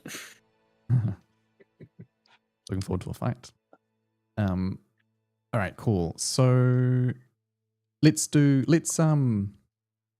we just do the healing potions? Let's say there are 6 available if you wanted to buy them of the basic ones, 50 gold a pop. So up to that many. Feel free to add them to your sheets rather than just going over there and doing the whole thing. Kai, did you want to go and look at the tattoo? Yeah, I'll go have a check out the tattoo if we're all doing stuff quickly. Yeah. I'll grab 2 of the pots. Cool. I don't want to just spend too much time. Yeah. So JC Um, bought 3. I guess how much were they? 50 gold each. Mhm. That leaves 1 left, right? I'll buy the last one. Cool. Alrighty. So with the tattoo, so you actually buy the needle itself. Yeah, buy the needle. Yeah. Okay, cool. I think she probably honestly sells it to you for like 250 gold, honestly. All right. If you haggle with her a bit. Yeah. It's a common Sure. item, yeah. Yeah. Cool. 250 gold. Yeah. Common in this part of the world, I would say. People have been threading magic into their lives. All right, sweet. Let's take a break, eh? Unless there was more shopping you wanted to do now, and then we can see on the other side more of where we want to go with this. A bit of shopping. That's maybe enough for now. Yeah. I think we're good. Yeah. Yeah, with Anyone the, else? with the magic item stuff, like there will be more opportunities in the future, but as of right now for this city, like It's a little bit slim pickings because It's they've been limited. they've been cut off essentially for about a century. All of the magical items that are useful have been used by people that are fighting a war in their eyes. What you're saying is that our money is the first stimulus for this economy. No, Very it hot can't time. be. It's been purely circular within their entire And it economy, has. so we're just flooding their market with a not insignificant Yeah. amount of additional funding. Inflation's going to Wouldn't they go be off the getting- charts, and you're going to destroy their entire. It's going to collapse their economy. Oh, I'm man. sure they'd Those be purple looting it carrots. from the hunt. They'd loot the gold from the hunt that they kill. You probably You can ask people, but maybe talk to Ayana about it or something like that. But Yeah. it's a We need to. things have been tense. It's not been all out war. Not with them for a while. Well, that's good to know. All right, cool. Should we take 15? Take as much as you want. You want 15 or do you want 20? Yeah, I'm 16. just keeping an eye on the time. 60 minutes, an hour. Let's do 15, and then we'll have a little quick second half, and we can figure out where we're going. Sure. GG. All right, catch you guys in a bit. All right. See you in a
back live. Alrighty, cool. So yeah, done a bit of shopping now. I think we probably left off in the Etherian Canton after Kai just got his tattoos. Where to next? I think Berberus wants to head back to the Greensward, head back that way. That's what I think. Since we just got done most of our shopping. Mm-hmm. Alrighty, cool. Sweet. So you keen to head down there, Berberus? Mm-hmm. You start descending down from kind of quite high up, actually, upper levels, cutting on down through the mid-level Judicants, and down you get deeper and deeper into the cold era, and it even starts to warm up a little bit to go down. Down here, the architecture starts to become like almost indistinguishable from the nature. Like some of the buildings is maybe wood or stone, but it becomes part of the trees itself. Like it's there might be like some huge big tree, but there is just a building in the side of it. And this one over here that looks like maybe some next wood are made of stone, but the next one, it just is a stone. It's like the doorway goes into the rock itself. So it seems like the Greensward is very, very sort of interwoven into the actual nature, which is quite neat. And as you get further down, there are a lot of these bioluminescent farms that just sort of spread out as far as the eye can see. You can see people out in the fields just like tending to the plants. A bunch of them are clearly using magical druid crafting to help coax the plants and shift and change them. But yeah, you just rows and rows of all sorts of vegetables and plants. Some of them are glowing. Some of them look like standard sort of things that you would see from the material, and some of them look very, very weird indeed. Purple carrots. Yep, absolutely. Yeah, where in particular would you like to be heading? What was the name of the leader of the Green? The Meridian was Warden Silvaris. Warden Silvaris, and she spoke for us at the council. Yeah, she was the one that said She was that the deciding vote from memory. Yeah, she talked about that she Not the feels deciding vote, but yeah, the changes in the roots in nature itself or something like that. Yeah, that is right. She What's the deciding vote? The tiebreaker as such? Tiebreaker was the scroll guy. Oh, What's his name? Elro, who's like, I know, I want to know, but I don't want to help. Yeah, that's right. Well, so there's Kaelin Vane, who was clearly a bit angsty and a bit frustrated and didn't believe you that these randoms just showed up claiming to be Silmarin. And there was the Meridian of the Scroll, Elro here, who just sort of, he was the old dude who just kind of went along with, or appeared to be going along with whatever Kaelin was saying.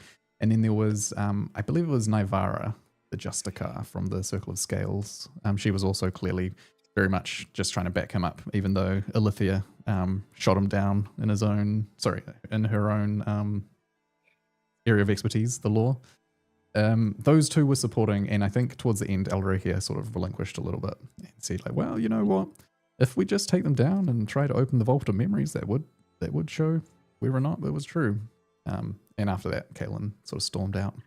But Silvaris had she'd sort of spoken up, and she was a little bit different, a little bit distant, I think, from the rest of them. She probably sees things in a different way. And she had said that she'd felt the world starting to change a bit due to certain recent events, maybe. Mm-hmm. Yeah. Is that who we're going to find? Oh, yeah, well, I'm seeking her out. Right. The Sanctum Canoporium. This is the building, the nexus of the Circle of the Root that you would have seen when it floated up, but it's actually down in the lowest point of the Greensward. You'd expect the rest of typically you might find the rest, these sorts of locations would be tried to be built up high as a high point, so it's like a beacon of power or whatever. But down here, the Sanctum Canoporium is probably almost the lowest point in the Greensward. So low that that it gets warmer and warmer. almost humid in a sense, like the perfect place for flourishing of plants and vegetables. And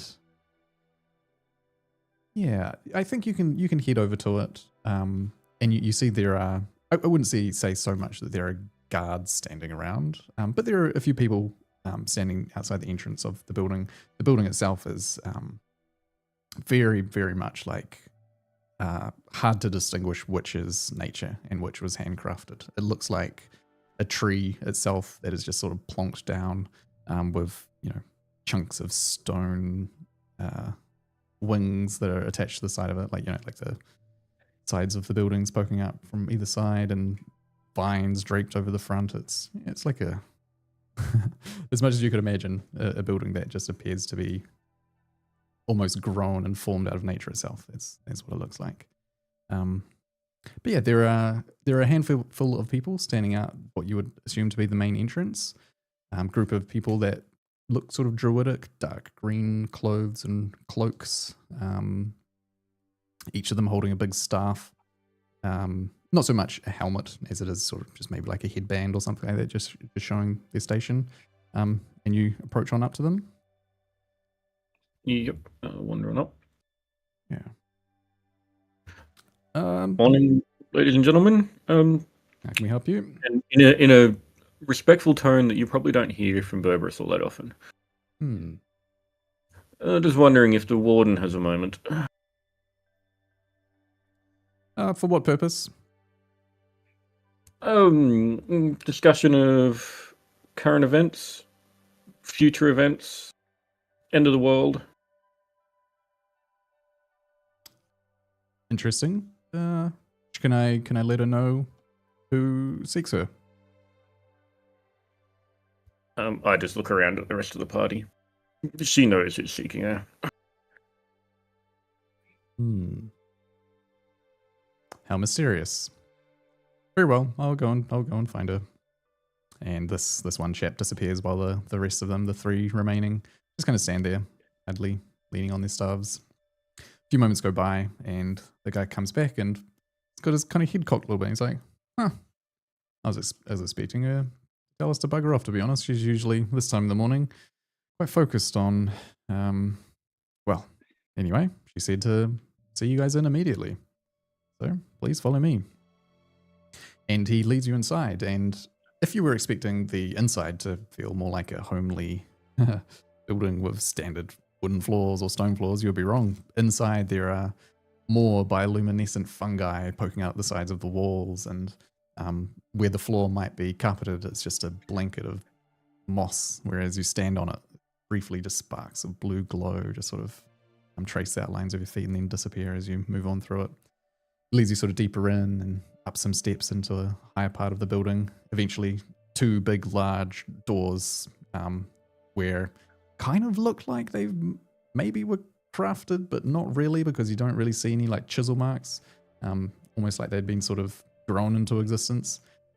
They crack open, and you go into a room where there's like it's like a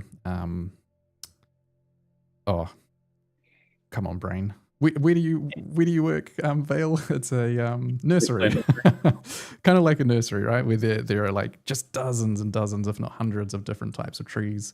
Some of them are like potted, that appear to be sort of intentionally growing from new sprouts and things like that.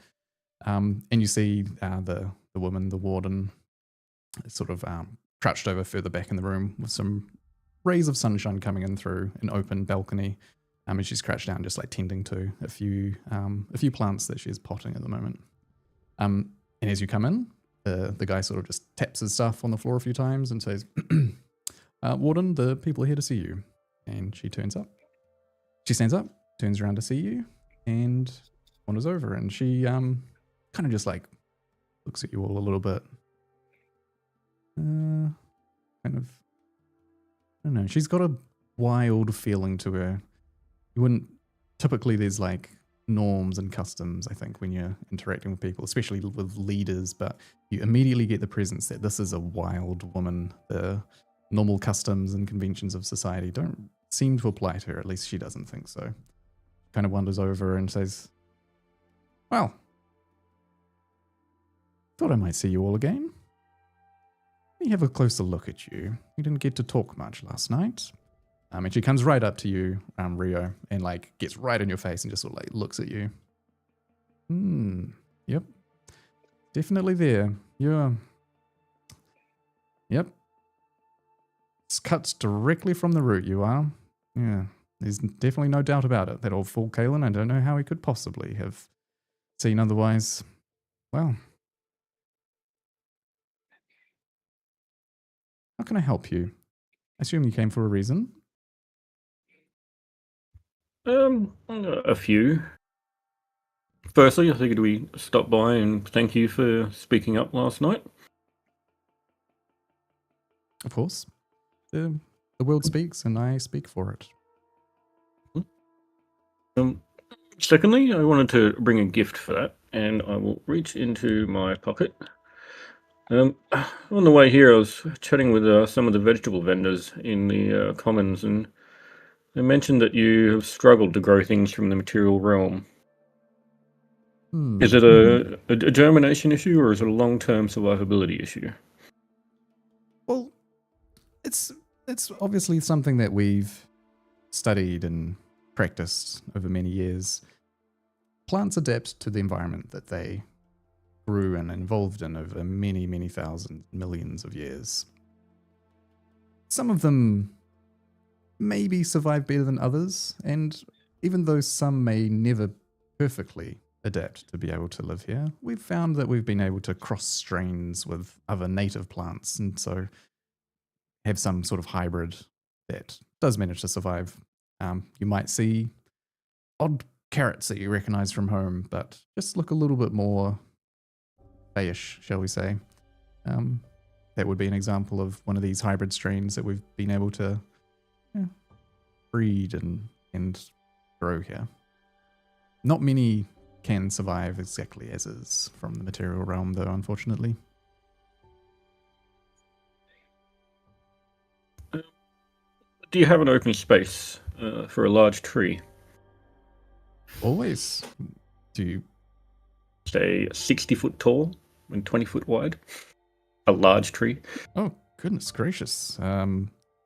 You've got one of those in your bag, do you? Got a lot of things in my bag.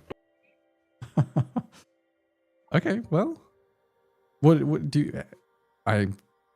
Please explain. I'm very curious to hear what you have to offer. I'll pull out a little feather that is in my bag and hold it up to the light. I haven't seen many trees from the material realm. As you said, they've all changed and warped a little bit. How would you like a little piece of home? Real home. Let me have a look at that. He reaches a hand out for it. Hand over File's feather token. How do I link this?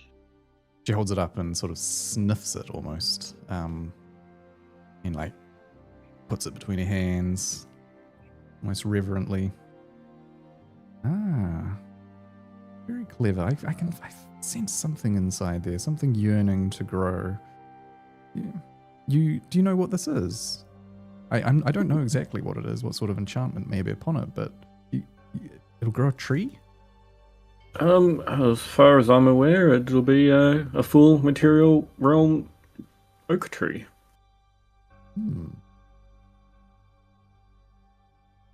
Well, that sounds delightful. Long term, I don't know about survivability, but short term might help get through some of the early stages of mutation and warping. Interesting. Is there a place that you would think you would like to place it?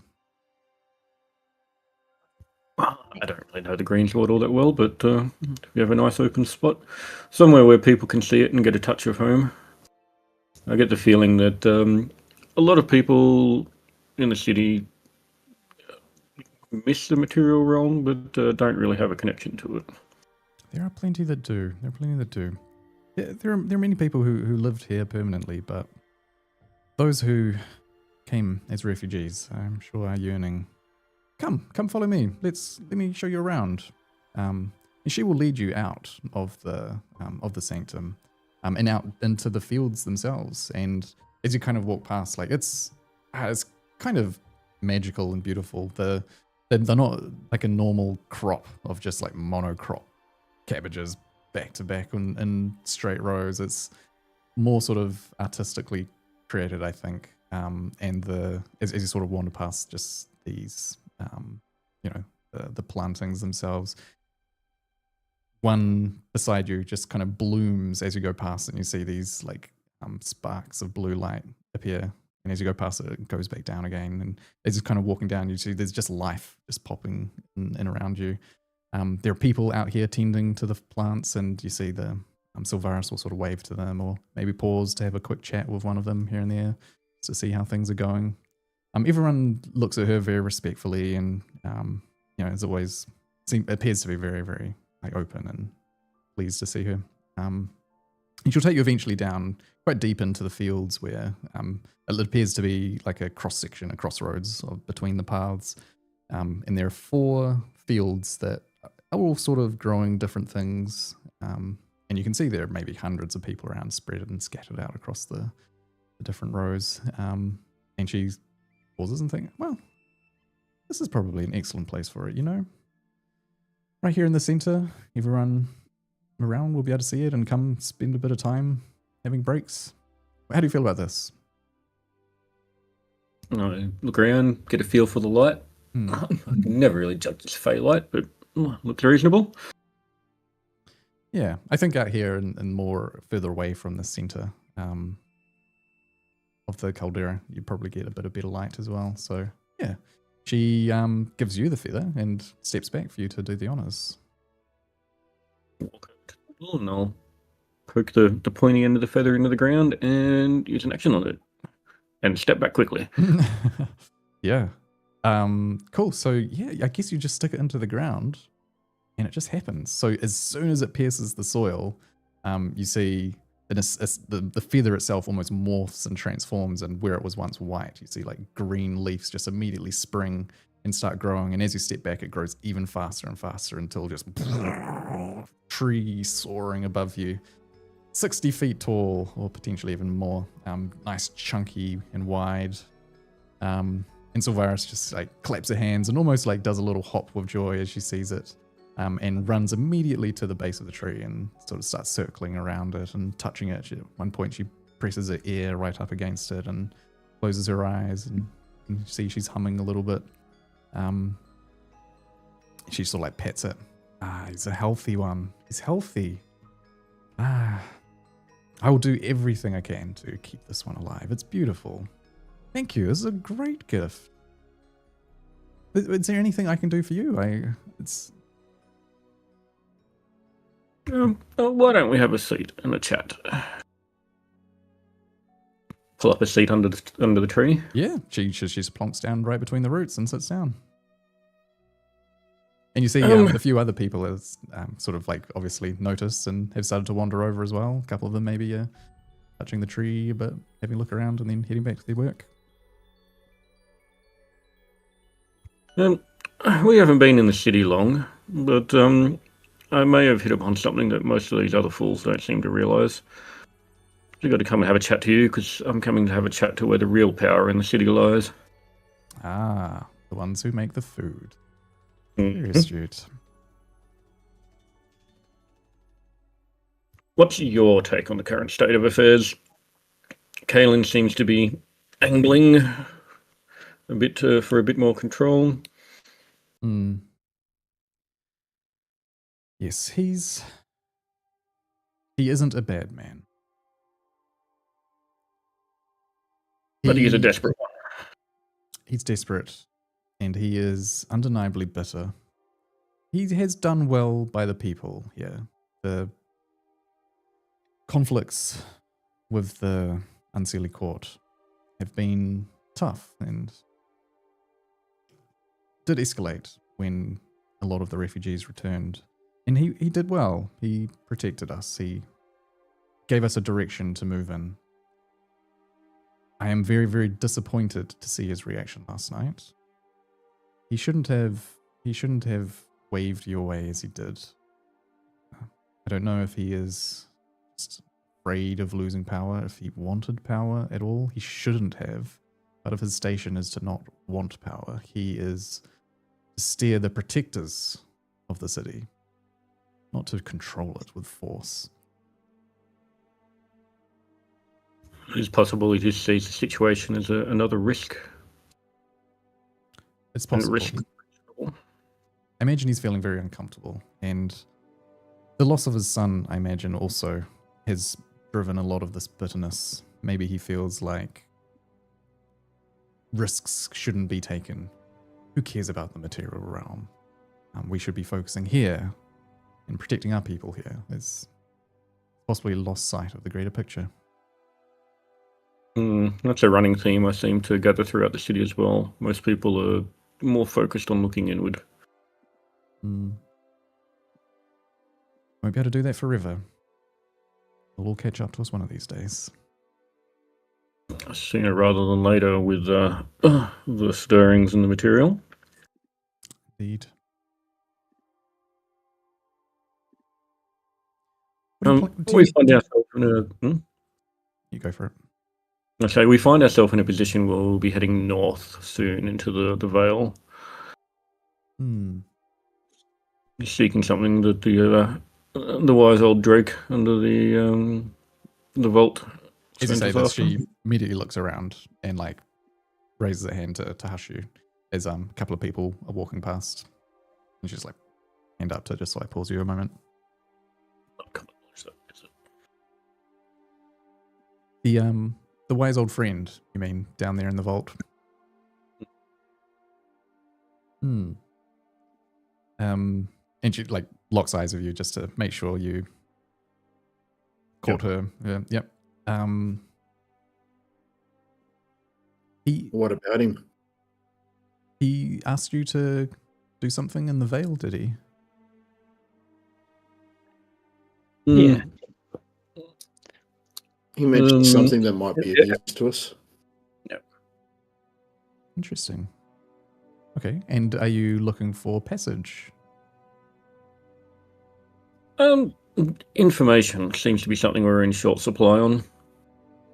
Any support would be great, appreciated, but right now the main thing we're missing is knowledge. Okay, I will assist with what I can. What knowledge are you looking for? Is it of the Vale specifically? Anything we can get, the shape, size, form, level of threat. Where to even begin starting looking for the item we're after?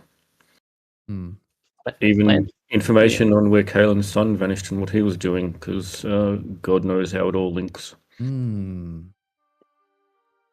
Well, okay. Let us talk about the Vale. It's a long history between our two courts. No one precisely remembers how the Vale came to be. There are those who live there among the hunt, certain factions who from time to time get more aggressive and step outside their bounds because they believe that the darkness fell as collateral damage during the events that led to the sundering of sort of gestures to the Heartstone. And in particular, they believe that the Silmarin family was responsible for it. Now, we don't believe that to be true. Some of them think that they were the natural and rightful inhabitants of the Shimmering Peaks and that we forced them out.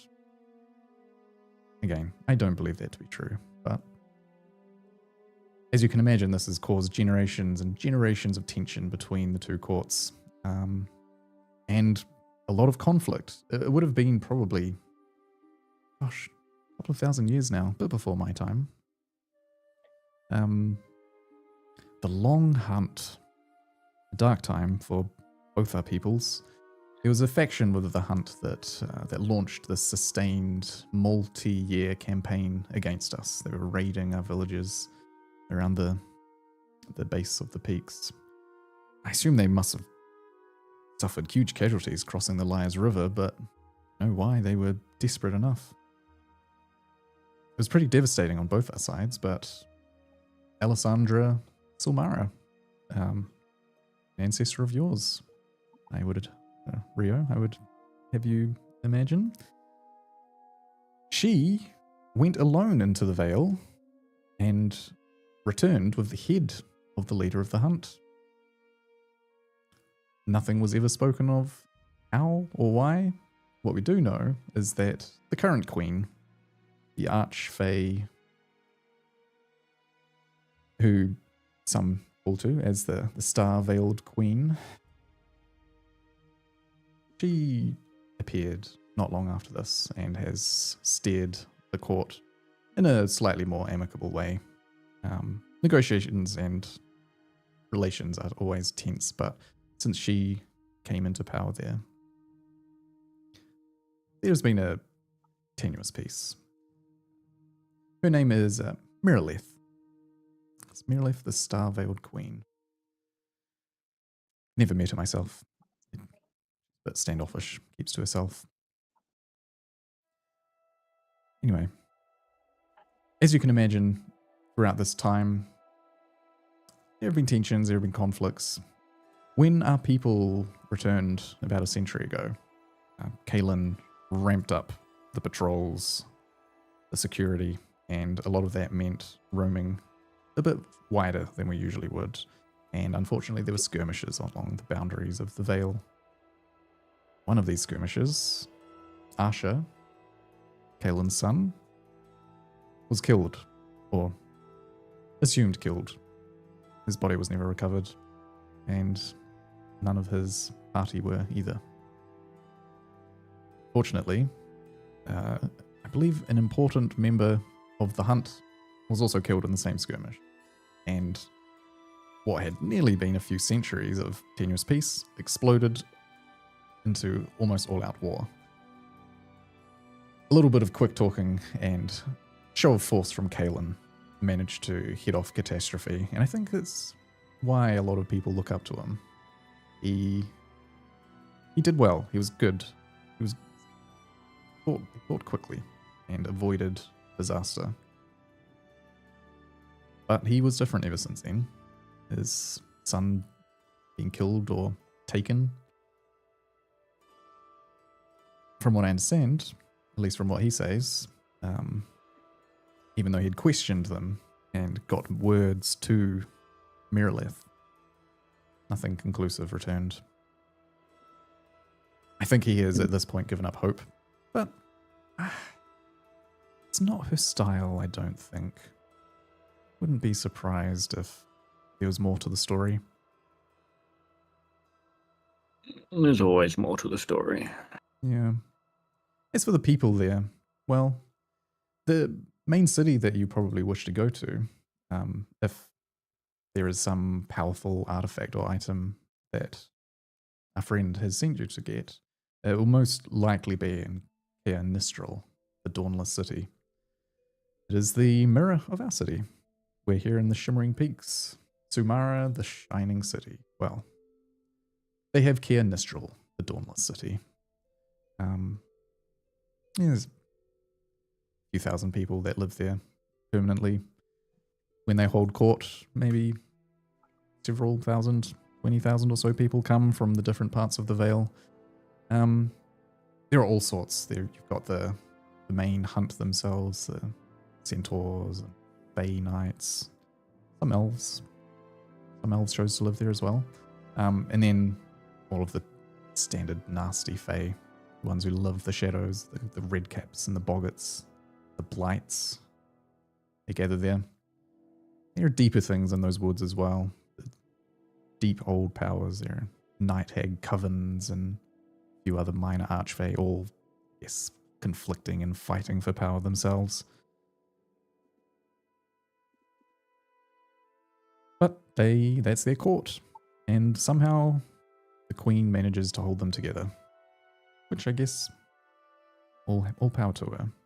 It's meant that they've remained stable enough these last few thousand years that we haven't had any all-out war.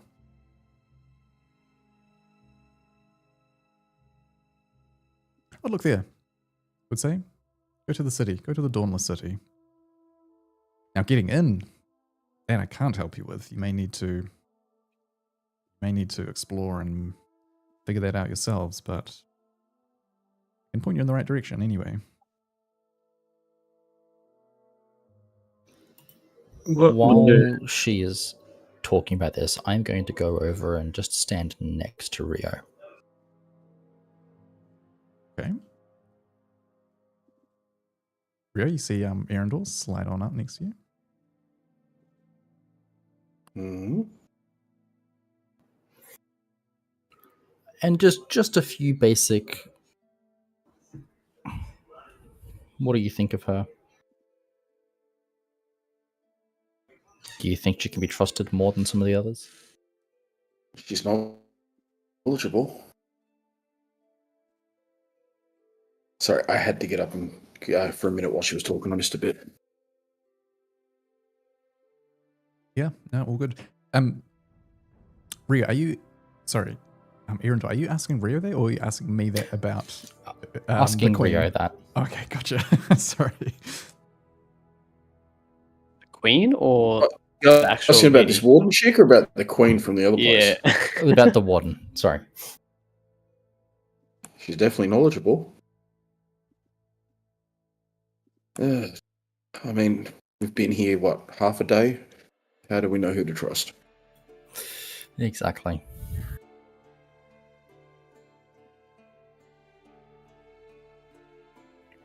And back to listening. From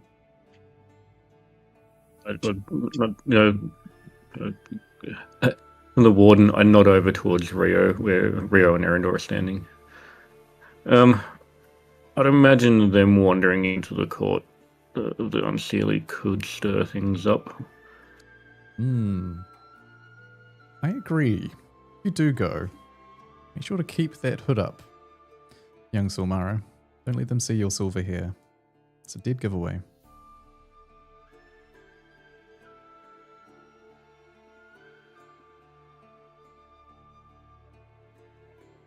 Yeah, wasn't planning on it.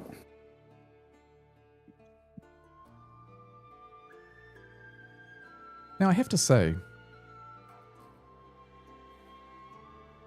as a leader of people here in the city, and as a member of the city myself, I should be advising you not to go. You realize that, right? For you to have finally returned in the hope that you could give people the ability for us to retrieve our allies from the material plane, to reinforce them, your very presence alone is extremely valuable.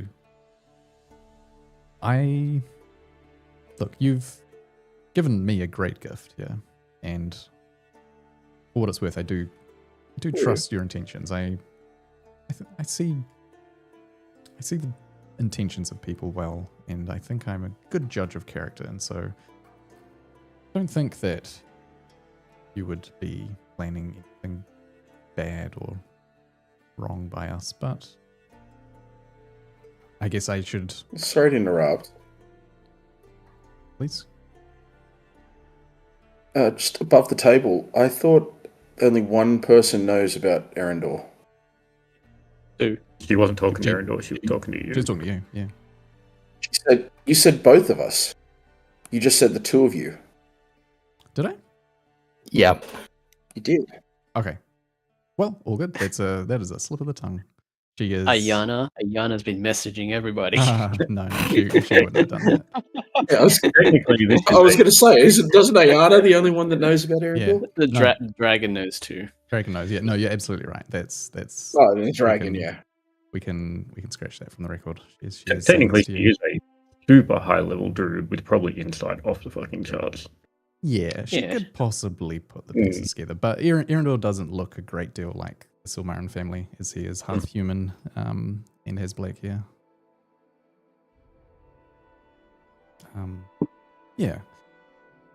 So I think what she's trying to get across is that even though as a person and as a member of the society, and as a leader, she doesn't think you should go because it's dangerous and you've only just returned and the hope that you could give would be immense. But she isn't going to stop you because, as far as she's concerned, she kind of has to do what you say.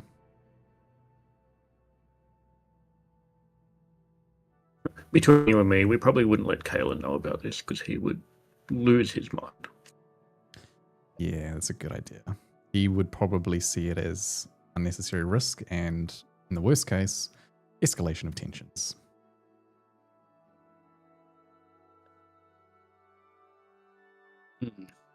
On that note, is there any advice you can give about affairs within the city? Potentially. How do you mean in particular? Like, do you mean... Well, the gate home is... Well, I suppose it's not open, is it? It says openable. Mm-hmm. Yes. Should things stabilize, there'll definitely be some level of people willing to return to the material realm, maybe even seeking it. But things back there aren't exactly smooth at the moment. They'll be walking straight into a continent-spanning conflict of end of the world. It's going to shake things up on every level. Or not necessarily. If they went back to, what's it called? The Elven city that nearly killed us. Ithelmara. Yeah. Ithelmara. That'd be perfectly safe there for now. For now, it's definitely an escalation, though. I I'm know, sure the for now. Empire's not going to sit back while elves walk back into the world and twiddle their thumbs. Well, humans can't even set foot in Ithelmara without dying, you know? I'm sure there's magical ways. There is going to be many discussions to be had over the coming week, I'm sure. You being here and your proof of your, I guess, your heritage has changed everything. We won't be rushing into anything here. We left for a reason, and it wasn't Kalen's idea to leave. It was your parents. They thought it was best. Well, it was your mother, actually. Your father was opposed to the idea, but he supported her. I think if we were to just return immediately without a plan, it would be doing wrong by them. So we need to think very, very carefully around the nature of our return, find the most strategic way. What can you tell me of Veltora? Is there a resistance growing? Is there anyone that we could lend aid to? It's brewing. It's brewing and building, but we're in the middle of that before things kind of got cut short to come here. The East Coast is almost in open rebellion. Well, the Northeast is. The East is on the edge. Yeah, the Northeast is an open rebellion. There's a prominent figure in the Southeast trying to organize a full-blown rebellion on the entire continent. This is good. Budding hobgoblin empire. Excellent. This sounds promising. Good. It's a choice. Yeah. Hey, I've known a few hobgoblins in my time. They aren't all that bad. This is good. There's also that Spider Queen. She doesn't want any part of it. Spider Queen? I thought she said she was in. Meat you bring her. Strange allies.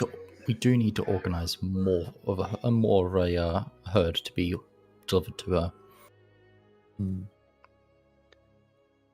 Interesting. There's also the issue that the Empress in charge of the Empire is very likely a leech, following a... Well, you know. Yeah. I'm sorry. That's... What? Yeah. Things are escalating faster than people may have time to deal with. That seems Discussion with interesting. our friend in the vault identified that it was a likely avenue of investigation. Yeah, now that you say it, it does make sense. And she is not the point of power. Was anything mentioned about the Crimson Shadow during the council? Yes, I think Yes. so. Okay, yeah. Ayana would have laid it out, yeah.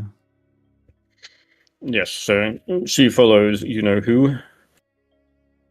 Right. So things are potentially escalating quicker than one might have first expected. Hmm. Okay. This is good. Well, thank you for letting me know. I can bring this to the council when we next meet. Is there a way that I guess the only way we could get people back would be if you, Rio, helped us and opened the portal, but you would have to pretty much stay here in order to do that. Is there any Sure. other way, like is there anyone you know that we could talk to on the other side to try and coordinate things with? Are you able to send magic cross realm with magical stones? Is that a question to Riv? Yes. Yeah. The sending stones work in opposite realms. Sending works anywhere. Yeah. Yeah, I was just about to ask if the sending stones work on opposite realms. Yeah. Sending's cross realm. We want to pass one of the stones to the council. That's a big jump in the alliance power. That's actually a pretty good idea. Because we have so many. Yeah, it was meant to be one for every town though, so now we'll be one short. But Yeah, but- given our Yeah, discussion yeah. with your friend under the vault, I have a sneaking suspicion that Valoran will not have someone we can talk to. Yep. Given that he referred to it as the ruins of Valoran, not Valoran. That I- that may have been like a midnight slip up, by the way. Yeah. A slip up Hey. as in like oh no, or a slip up as in no. We'll see. Hey, remember, He's a prophetic dragon. He loses track. he struggles to keep track of the now. He does. Yeah, Mhm. it could be a future that he saw. Should we Either way. should we pull open the plan? So you can actually see. I can just show it to you, right? Talus's plan. Did it pop it open? What are we looking at? Riddle.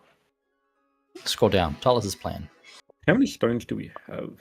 Oh, right. You were I've given 6. Completely Yes. forgot. Let me just remove. Well, what do you know? There are We have 6 presently, so we should remove 1 from there. And So yeah, you've given one to Marius already. Or Valnoran. Yeah. Okay. Well, it just turns out that we happen to have a stone for you. Yeah. we do. There's the elves. They were part of. Yeah. Okay, that works. oh, we did Thomas- have one for the elves. Yeah, Talos' plan incorporates the elves. He was thinking way ahead. Yeah, man. God damn. Talus was on something. This guy. Big brain. See if he still has that brain now that. Yeah. Still, he still has his head. How about we pop out a stone right now and send him a message and go, hey, we found the elves. You up? Nothing else, just that. Hey, we found the elf. No, Yeah. And get into let's.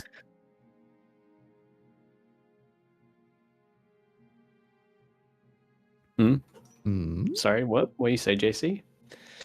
Let's just start with, hey, are you still alive? The Empire hasn't found him and killed him. Not even that. Just hey. Is that Well, what he, you want to he won't always be at this. Hey. We're leaving a text message for him to pick up. Yeah. Can we Alright. pull all the stones out, see if there's any messages on any of them? Because we haven't checked them in like forever. Yeah, Probably a let's good idea. do it right now underneath the tree. We'll just, yeah. I look over to the warden. Don't mind us. We're just taking stock. We're making this up as we go along. He's like, Nice. what are those? All right, Oh. give me one moment. What day is it right now? It is. It It's is Fay Day. 14th. Yeah. Is it? Okay, cool. Wonderful. That tells me that time does move the same rate between the Fey world and the non-Fey world. Ish. Okay, I will This be extremely honest with you guys. And Valorant, Vale, you may have been excited or hoping that something interesting would happen when we were to return. So for everyone else's context, when you go to the Feywild, time gets distorted, and when you return, you roll on a roll table to see how much time passed when you come back. So if you roll badly, in theory, you could have missed months. Oh no! I was going to say, Yeah. couldn't Like, like a it's couple of days over Oh. here be like 100 years out there? If you roll really badly, you can lose a lot of time. And so what often happens is you go on Feywild adventures to meet some powerful archfey who can create you a potion or an item that reorients your time dilation so that you return at a specific time. I will be straight up, I fucking despise time. Anything to do with time in stories and movies. It's always bad. It's always a disaster. And so I am not doing that. I will be doing something else. So don't worry about the passage of time being weird or different. It is all moving at 1 second per second. Yeah, we Okay, spent the 3 doctor weeks will save us. Yeah, We can go back and it's 100 50 years years have out there. passed. it could be, yeah. The problem so is, stupid. I've had to completely overhaul how my notes are structured because I had them broken down day by day, and then I've had to go from the 12th, then 12th into the Feywild, the Fey realm, day 1, day 2, day 3. Right. Yeah. I haven't done it it's, that way. It's so dumb because, like, think about it this way, right? There's so many ways it can just be stupid. Say a group of people go together, and then they leave, but at different times. So they split up, and then they go back to the material realm at different times. One of them could return several weeks later, and one of them could return several days later. But then the ones who return several days later, they're going to not see their friends return for several weeks, right? But they could just go back to the Feywild, and then what happens? Are their friends still there, or are they not there? Like, it's just so stupid. I fucking hate time travel. It's Oh, the thing you use as a narrative device, Yeah. not a mechanical. Hey, it's just the skill stones. You've just gotten stuck in the void for a moment. Yeah, exactly. Are they just like out Oh. in the void? I don't know. It's so dumb. I hate time travel. There are very, very few instances where it's So- done well in stories. So. Yeah, it's a narrative device, not a mechanical tool, especially with. You know. So are these standing stones going forward or backwards in time when we Yes. communicate? Well, yeah, exactly right. Yes. Dumb. Well, the stones. Do we have any messages awaiting saying, "Oh no, I've been captured and my head has been removed"? Yeah, that is. And then, We'll get echoes back of to the real world screams before and they- laughter. Let's. We'll get back to the world before they get the messages.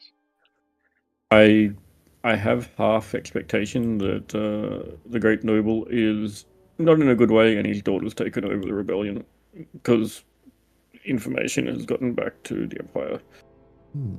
Because a certain general returned with all the information intact. Yeah, well, okay, so I'm just looking at the calendar. It hasn't been that long. It's literally been 2 days or something. It's been. In that case, maybe he hasn't gotten back with the information. Yeah, so Depends like if on we the- were to. Let me drag you guys over here. It's been about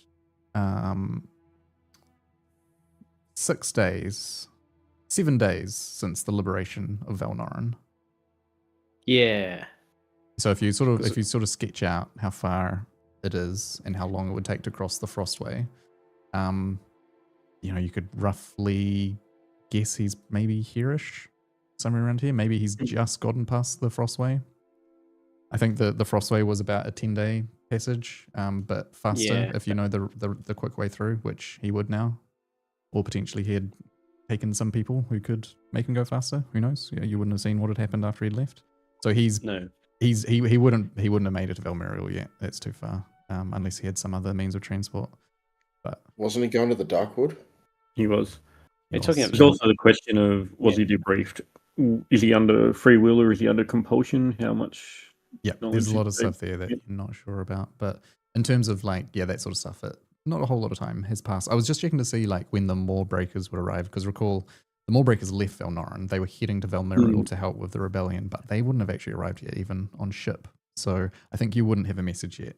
As far as Talis is aware, he got a message from Marius, when you gave the stone to Marius, and that's about it. He hasn't like had much more update yet. So we can't Maybe he contact- sent a message essentially saying like, just in case you see this, like, thank you for liberating Valnoran. Excellent job. Looking forward to hearing progress on the next steps or something like that. Yeah. I was just thinking if we get a message from Myris saying, "Have you seen Ayana anywhere?" Yeah, well, she would have said like she needs to be getting back soon at some point. So yeah. In that case, I would say it's probably good to pick a stone that we're going to give to the elves and send a message through, and maybe give an update on more breakers arriving, so escalate the rebellion. Also, General Corvus is live and en route and has access to all inner plans, so maybe escalate the rebellion even more. And Okay. then take it up a notch even further. Yeah. Also, by the way, we have the elves. They may or may not be coming back. We don't know yet. I think you ran out of words at 20 words. We have 5 stones. Just You just have to spam fix him. Oh no. Yeah, with all Just 5 grab stones. all of them. Yeah, Yeah. Yeah, I guess One you by could. one. Yeah, you could send a message on each one. I think He'll get them out of order. He doesn't know. True. He would. unless we say 1, we order the message. Yeah. Starting with 1, 2, 3, 4, 5. Sylvaris just mentions like trying not to give too much details on the elves, please. You can say that you've made contact, but the council will need to decide the right way to reach out and see how we're going to be acting going forward. I don't know this person you are talking about, and I cannot trust them with information about us. Well, We will be leaving a stone with the council, probably in your hands, because, as I said, this and to the rest of the party, this is the power behind the hills here. All the others are playing games. This is the one that's making this whole city function. Yeah, crazy old lady growing plants down the bottom. Everyone thinks she's not really paying attention, but she sees the people. She sees the roots, right? So, She feeds. It doesn't matter what the rest of them do. mhm. If this one stops, then it is all over for the elves. everyone stops. Oh yeah. Yeah, The reason cool. I So you can leave a stone with her, and she understands, I think, the gravity and what you've said, and she will be bringing it to the council in the right way. Yeah. Cool. Someone So- should probably send a message through, because it won't be me, because he doesn't know me from a bar of soap. True. Make sure you remove one of the stones, by the way. Yep, doing that. Cool. So, And yeah, so if someone wants to send a message as well with one of the other stones, let me know what it is.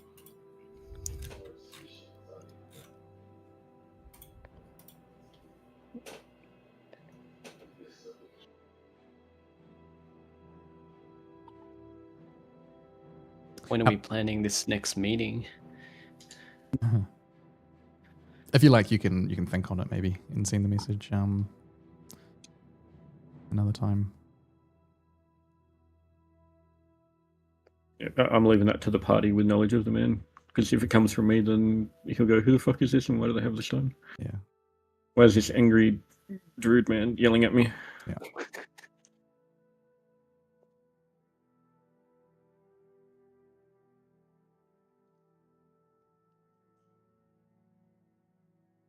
Okay. Let's say you can think on it, and one of the other guys can ponder what to say. All right. So going forward, I think the warden is going to ask, how do you intend to get to the Vale? Have you formed a plan already on how to get there? I lean over. How do we get to the Vale? Ah, I see. Well, there are a few ways. In a similar way that you came in, you could go through the mountain pass, follow the Lies River all the way around. It would probably be a safe way to go. More dangerous would be you could go up to the Shivering Vale and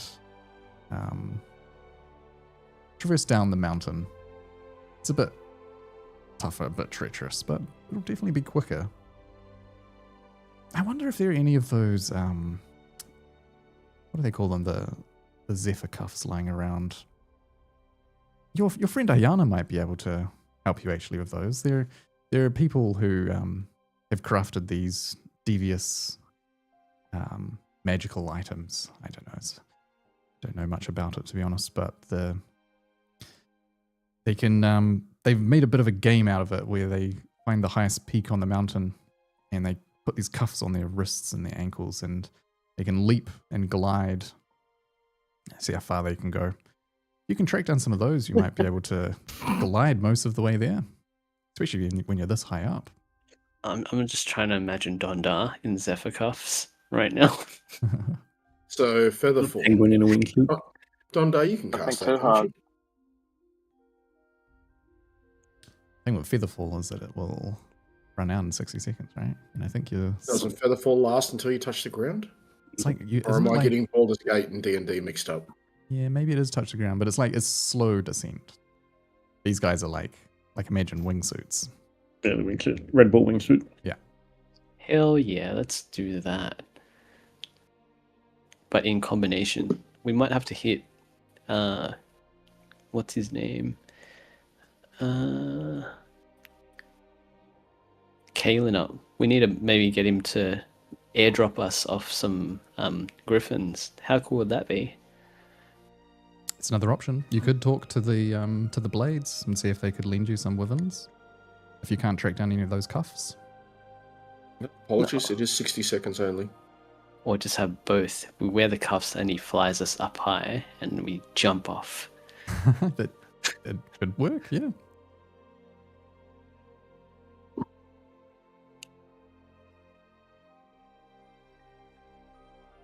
Require a bit of fast talking to pull that one off. Hmm.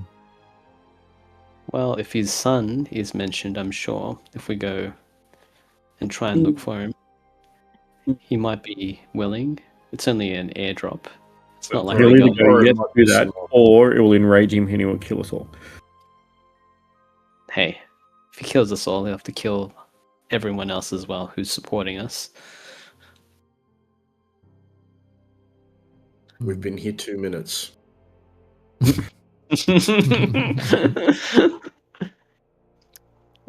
All right. Sounds like we need to have a meeting. Like, sooner better than later, I believe. I think we probably need to have a chat with Ayana. Yeah, that's true. We need to go. So they're our in and our envoy and our path forward. I asked Warden Silvarus, well, what time is it right now? I can't really tell because it's weird here. When did you wake up? When the light shone through the window, I think. Which window? Which light? But that lot when the hangover wore off. About 2 hours ago, I guess. And that's what time of the day is. 2 a.m. Oh, time to go back to bed. Speaking of the light, did you notice that it was a bit warmer and brighter this morning? Yeah, it It's was. the hope coming back, isn't it? Definitely noticed it. It's the hope coming back. Could be him coming back as well. He points Who's him? at Rio. The Feywild is I'm just weird writing and class note. mysterious, and it almost is a living thing. It responds to the rulers of any given court. You might find if the head of a court is in a furious mood, there might be lightning storms in the sky and things become darker. And if they're in a good mood, the opposite may happen.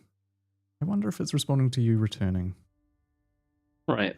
I look at him, I look at Rio, I look at the sky. It's definitely not dark and broody enough. Maybe it doesn't care. Maybe it's just excited to see his family returned. Should I slap Rio and see if the weather changes? Looks at spell list. A question for you, Warden. Just idle curiosity. If Rio hadn't been of the royal blood, would anything have happened to him when he attempted to open the vault? Is there some form of ward on it that punishes those, or simply wouldn't have worked? No, it just wouldn't have worked. The signet is required. I believe you have a ring. And the blood is required as well. If someone else had tried it, then it just wouldn't have worked. Why do you ask? Yeah, it was purely a case of, I wonder if this thing still works, and if it doesn't, it's going to kill him. You think that Ayana was just gambling with his life? Who knows? I think she trusted more than any of us did. Don't underestimate that woman. She's a clever one. She's been around a while. She's a good ally to have. She has been so far. She's definitely not someone to piss off. Oh, don't tell me that. Oh. Goodness gracious. I doubt she sent you falling for however many 1,000 feet that was. Oh, she did that, did she? Oh, it's a classic. She's known for that. Hope you enjoyed it at least. It wasn't too terrifying.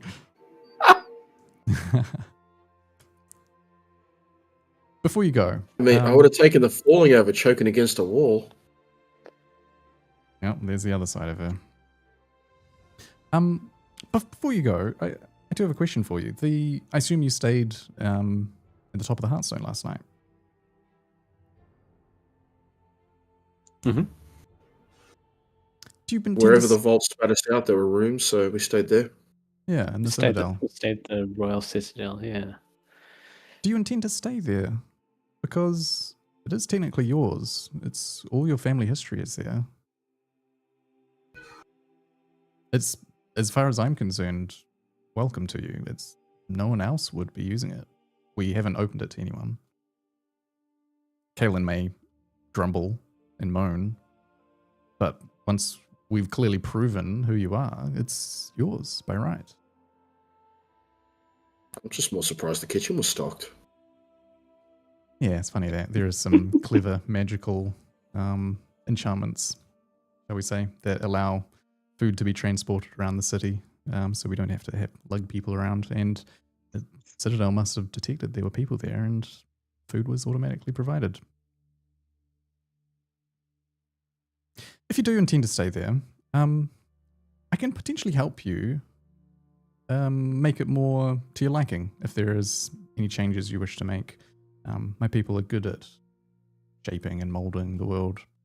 There are rooms you wish to transform into a library or a practice arena for your training, your weapons, that sort of a thing.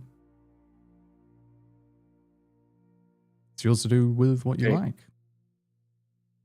Thank you, but at this stage, I don't know what we need. Don't know how long we'll stay. Have a think about it. I'm sure there are many things that we could do there. Honestly, I'm just excited that people might be living there again. I always helped the rest of your family sort of shape it, and whenever the next generation came along, they always liked to adjust things.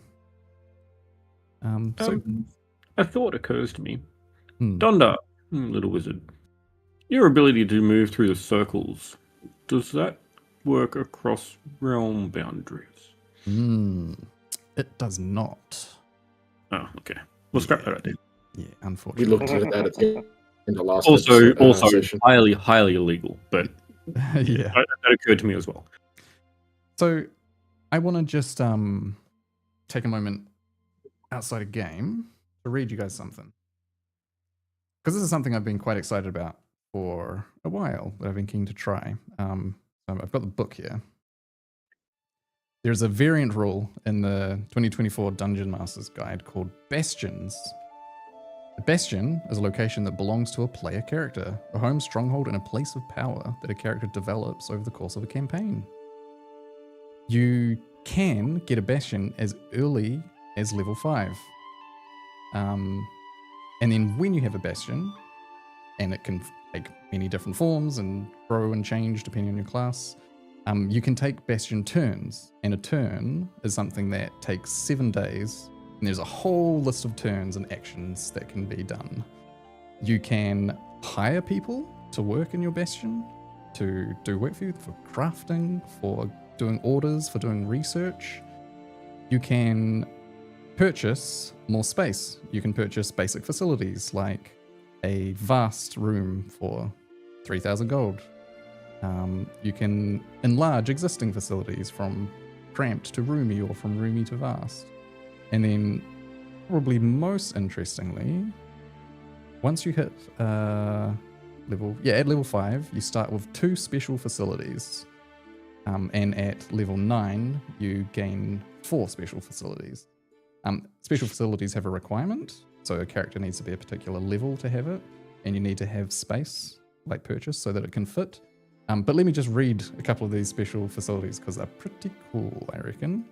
Starting at level 5, you can have an arcane study, an armory, a barracks, a garden, a library, a sanctuary, all sorts of these sorts of things. At level 9, you can have a gaming hall, a greenhouse, a laboratory, a scriptorium, a teleportation circle, a training area.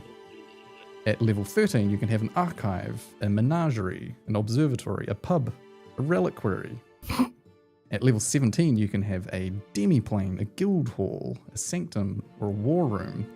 And if we just grab one of these guys to see what things you can do, say for example, the arcane study, it requires 1 hireling, and you can use a bastion turn to do the crafting turn. What does this do? Craft. You can craft an arcane Make a focus. scroll. You can craft a book. So your hireling will craft a blank book. It takes 7 days, costs you 10 gold. And the book is there, and when you claim it, you can craft a magic item. If you're level 9 or higher, you can commission the facility's hireling to craft a common or uncommon magic item chosen by you from the arcane table list in chapter 7. The facility must have the tool required, and blah, blah, blah, blah, blah. And then other things like, what does a barracks do? Barracks has the order recruit. Bastion can have more than one barracks. You can recruit Bastion defenders, or you can enlarge the facility to have more. All sorts of crazy stuff like this. So, how does that sound? Does this sound interesting? Any sort of thoughts on whether or not you'd want to do this? Because I think it's kind of neat. It's cool. I've been waiting for like an opportunity to actually do it. Potentially we could do it in Valmerial, but this I've realized just recently actually, like this Royal Citadel, which by rights is Rio's, could literally be a bastion. It's kind of perfect. What do you reckon? The challenge, I think, here would be the Fey realm is like a It's on a different away. plane. It'd be a challenge to get to and from, unless at some point in the story, wink, wink, wink, wink, a portal here was opened back to the material realm, other than the current gate. Yeah, so I guess so you can use the gate to return. How do we Donda get has back? teleportation circles, so there'll be a circle in Ithelmara. So we have to go and try and die in Ethelmire every time we try and teleport back. Dash got to be fast enough from the circle there to be. Yeah, I know, right? Maybe Ayana could teach you a way to avoid that enchantment or something. But yeah, so that it would be like an investment in time, I guess, to come back. But in order to do a turn, you need to spend 7 days anyway. So if there's like downtime between adventures or planning or prepping or something you want to be waiting for, it might make sense. There's like a teleportation circle that you can craft in the building itself. So you could take the portal, and then once you're in the Feywild, Donda will always be able to teleport you directly back to the Bastion then, which is kind of neat. Yeah, I don't know. It's just have a think. I can chuck the rules and the notes in the Discord. You guys have a read through? I think it's something to put a Sounds pin fun. in. My only issue would be the current location. Not that there's anything wrong with an Elven spell, it's out of the way. Yeah. And I think with one of those things, it's one of those things that you kind of have to have in your face, otherwise you won't use it. Like if you've got to go out of your way to stop your adventure to go and do it, then it may not happen. Mm-hmm. Yeah, we can see how the adventure sort of carries on from here, because we'll start getting to the point where like traveling and stuff like that isn't as much effort as before, because you can just teleport now. And so time can pass by more like, well, someone has told us that he needs a week to do something, so we've got a week of downtime. What are we going to do? Or we need to move forces from here to there, and that's going to take a month of travel for them to do. So, and we probably don't want to do anything until the forces arrive. So it could be that like as we go later now into the campaign, that things The are, individual day to day Yeah. has less of an impact of. yeah, exactly. Or we could cast great magics and drag the entire elven city kicking and screaming into the material realm in one giant chunk. And leave a big hole. Yeah, cool. You I had an idea Mhm. that I was thinking about for a long time. So in Valmiriel, we had Ruby Falls gold mine. If we could turn that into a bastion, Ooh, that'd be pretty damn cool. that'll be an option for sure. Yeah. The one interesting part of the Bastion gameplay is that if you're away, you can be attacked, and so you kind of want to like plan for like defenses and stuff. That's why I wanted the Yeah. gold mine, because we have Nefandris there. Yeah. So you could have like hirelings being the spiders. I think that like the Royal Citadel could never possibly be attacked, I don't think, unless there's some weird infiltration from the Veil of the Eternal Night. But yeah, I'd probably just alter the rules a little bit so it's not attacks, and maybe it's like politicians coming to try and earn your favor or something along those lines. Yeah. Raided by Hey, goblins. bugs Yeah. need to be suppressed. Yeah. Yeah. Okay. Cool. I'll check the notes in the Discord anyway, so you can have a bit of a read. There's some. It seems pretty cool. There's some neat stuff in there. But yeah, fun times. So should we finish off by going and talking to Ayana? That's what you said you wanted to do next, yeah? Yeah, I think that would be the best way to end the session. Cool. Alrighty. We go climbing up through. I'll thank the warden for a time, and as I'm standing up, I'll walk around the base of the newly grown oak and tap my staff on the ground, say half a dozen times, and just grow like material world wildflowers out around it.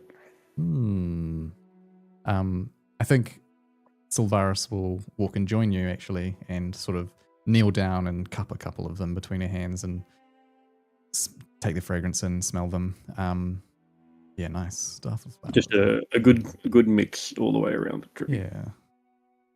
And as you do this as well, she starts to drogcraft, and some more fey flowers start to join these ones too, and they sort of like intertwine and all sort of start growing together. This beautiful like bed of mixture of fey and material flowers, base of oak tree. Right, cool. Now fight. Riv, just quickly. Yeah. These guys are the ones that take care of all like the main farms and plants and growings and shit for the area, right? For the city. Yeah. Mm-hmm. The farms nearby. You're standing in the middle of the farms at the moment, yeah. Sweet. Richmond. Yep, you cut out there a bit. I cast fire in Richmond. Awesome. Half-mile radius centered on the point becoming. Oh shit, that's 8 hours. No. I was gonna say, doesn't that take ages, dude? I was gonna say that's it. I was looking for it. I'm like, it says instant. All right, sweet. Bang, do it. Yeah. You can come back tonight. Yeah. So I don't do that. All right, cool. To be honest, they're high level druids and stuff. I'm sure they would know that spell too. Yeah, they Potentially. probably can do it anyway, but That they're feeding an entire city in the Feywild off one little patch. I'm sure they are pumping all the magic in the world into it. Tell you what though, Small counter. Sylvaris would probably adore you for doing that. Some random but it's dude 8 appears hours. out of So nowhere. definitely not doing it now. Yeah, no, I got you, but like,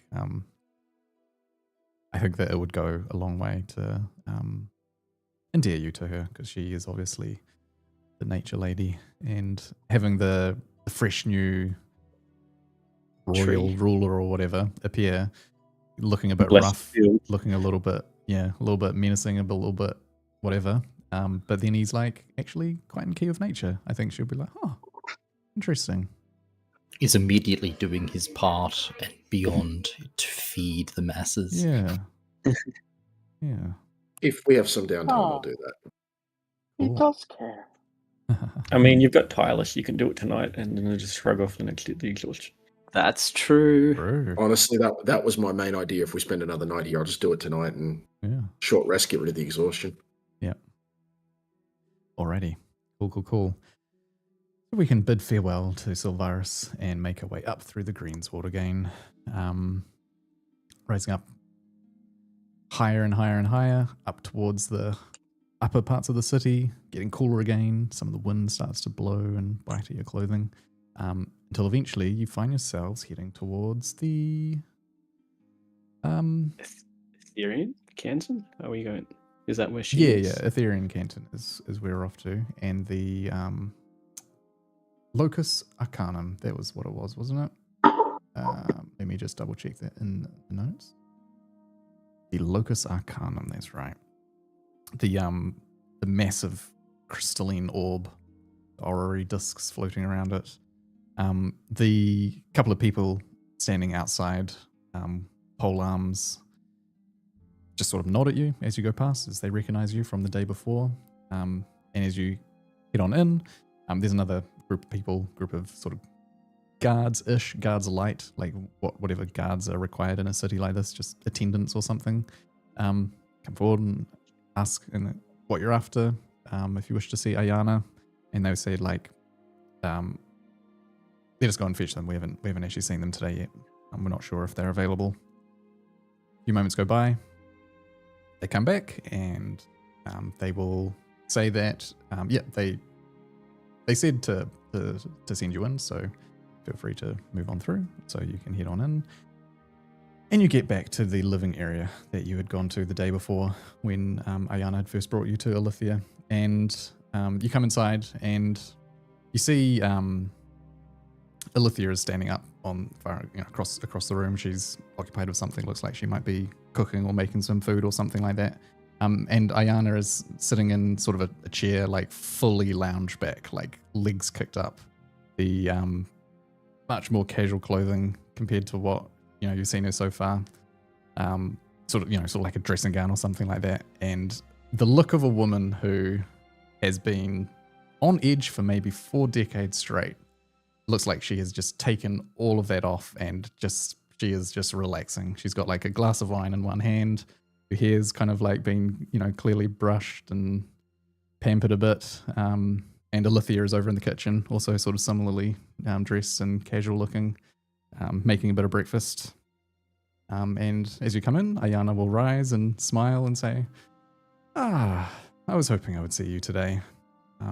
How was the evening? Did you ended up staying up there? And had a look around the city? She's sort of like just holding the wine. Wine in the morning? Yeah. Pants, has she even gone to bed yet? Uncertain.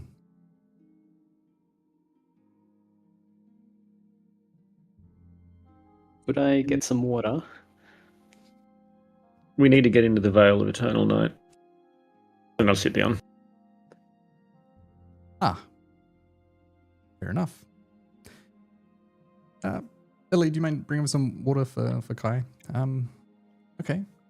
Straight to business then. I do like that about you, Berberus. Okay, what options have you considered so far? Someone mentioned the braces of sky gliding, whatever they're called. They're daredevil braces. No, I'm joking. Zephyr Long cuffs. swap. Yeah. Yeah, they're the ones. That would... Sounds spicy. The other alternative was to break in the Iron Board and steal some griffins. Oh, now. That I love the idea of. Can I please come and help you? I'd love to rub that in old Vane's face. I can't just turn up here after 40 years and start a civil war in the city. Oh, goodness gracious, as much as that sounds fun. You can. I could. I'd never But you hear I'd never hear the end of it. And she sort of gestures over her shoulder to Alithia. She's kind of my boss now, right? And she's trying to keep the city together. Oh, does sound fun though. Just hypothetical. Yeah, she may be your boss, but if the By royal the way- blood decrees it so, Don't ever let her hear me say that. Don't ever tell her that I said that as well, by the way. I expect her hearing is better than you expect. With a laugh, I go, I thought I was the boss. and you just hear from the kitchen, yep, I heard that. And Ayana just like face palms a little bit. Well, Rio, you're not wrong. Do you have you thought on this a bit more?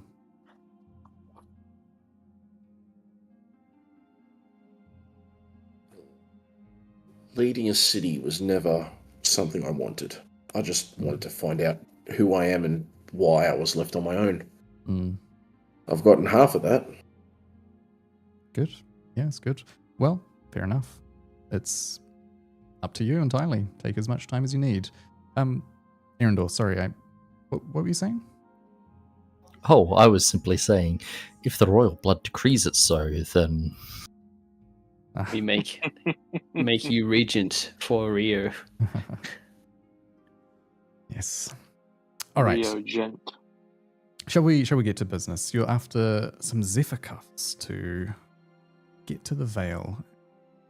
I think I know someone who might have some. Let me you see she, her eyes flashes as she sends a message, and I will roll a dice for you. Oh, she rolled a natural 19. Huge. And she smiles. He said he has some. Ah, excellent. You guys are in luck today. You could buy them potentially if you have enough gold, but maybe I can send a note along that you're just going to borrow them potentially. It depends if you want to keep them or not. They're quite nifty enchantments. Let me and she will, because you should have a think before you go if you want to just rent them or buy them. What am I doing? How much are they usually for a set? Yeah, it'd be a bit pricey, maybe $1,000 or so, 1,000 or 2,000 each. Can I post this in the chat?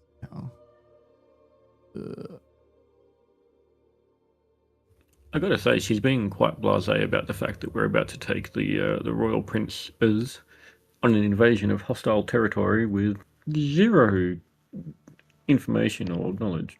She hasn't asked what we're gonna do in the Vale yet.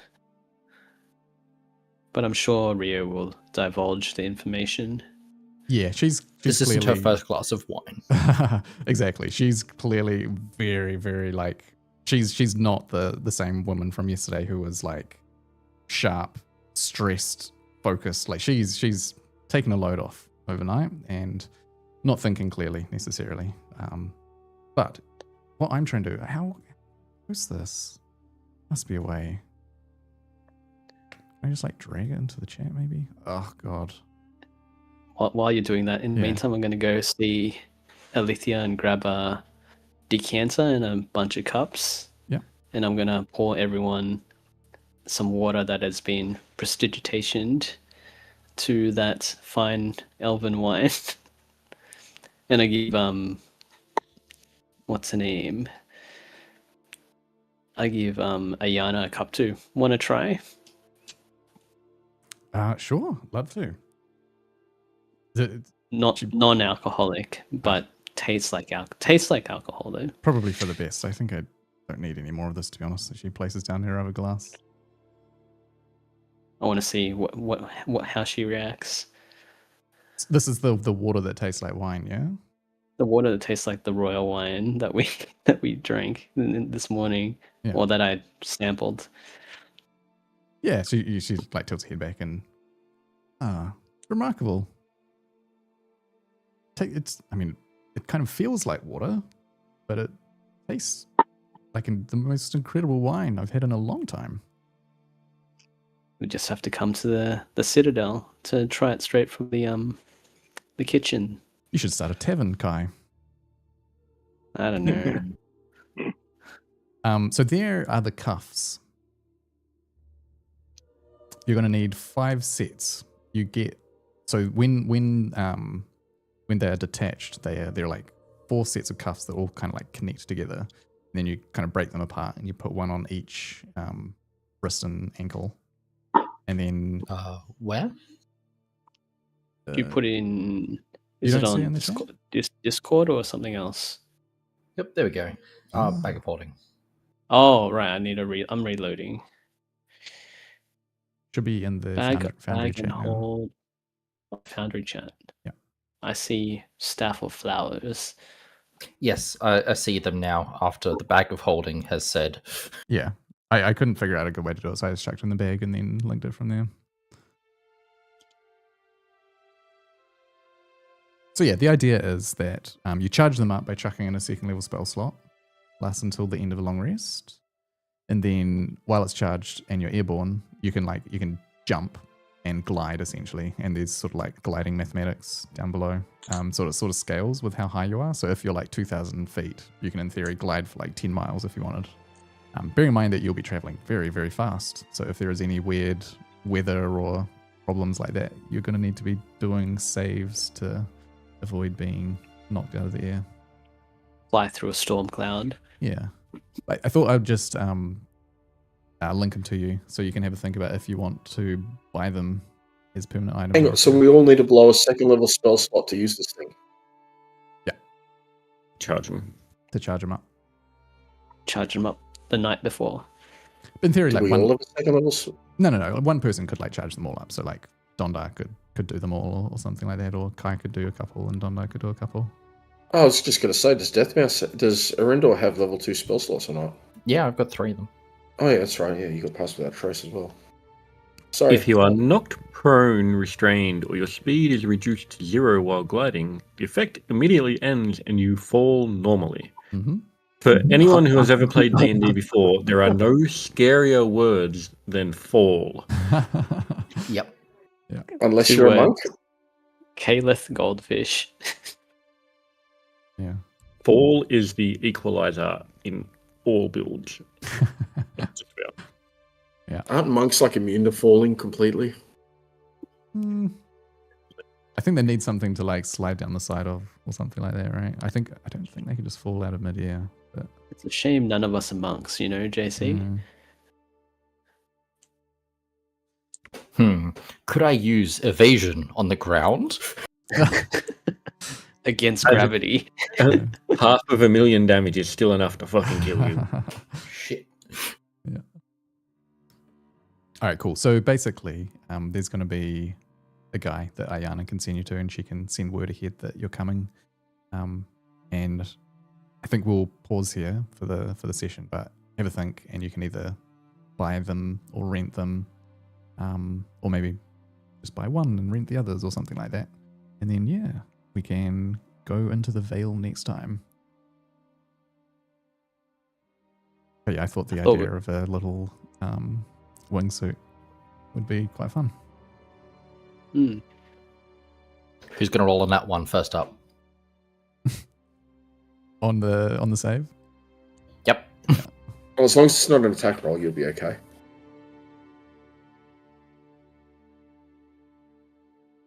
Cool. Sorry. Cool. All right. It's a lot to think about. Yeah. All right, sweet. So, anything else we needed to do? I think so. It's good. Yeah. Bit of shopping. Always a good shopping episode. You guys did you're gathering a lot of info, eh? Which is good. Yeah, man. Yeah. We have to. We're going to some place we know nothing about. Yeah. Yeah, cool. Question is, Rio, are you going to ask Ayana if we need to hold a meeting before we go to the Vale, or do we just like sneak out and go to the Vale anyway? My thinking is there probably needs to be some proof of life after we went into the dungeon of kill this person who is not the royal blood. Hmm. That's my thinking. To do something before we go. Yeah. Yeah, the politics is an interesting one because it's like you've got one or two dudes who are clearly like pretty anti everything. You've probably got a bunch of people who are like, yeah, we can't risk you. You're definitely not allowed to go. And then you've got other people who are possibly like, well, you know, you're... Well, we need to go because everything's going to end if we don't go. Yeah, exactly. Or you can really throw a spanner in the works, take the throne, and then go on an official embassy. Ooh, I like that idea. Oh, fuck. That is actually pretty cool. There's big brain. Or I'll just do what I put in the group chat. Disguise stealth, roll stealth, run. Don't worry, I'll give you past that, Trace. I got it too. Yeah. Rio's constantly Freaking- running from his past. Do I? eh? Yeah, I've got it.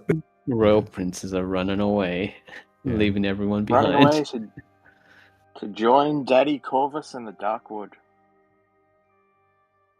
Yeah. No, I like that idea. It's something to consider actually, because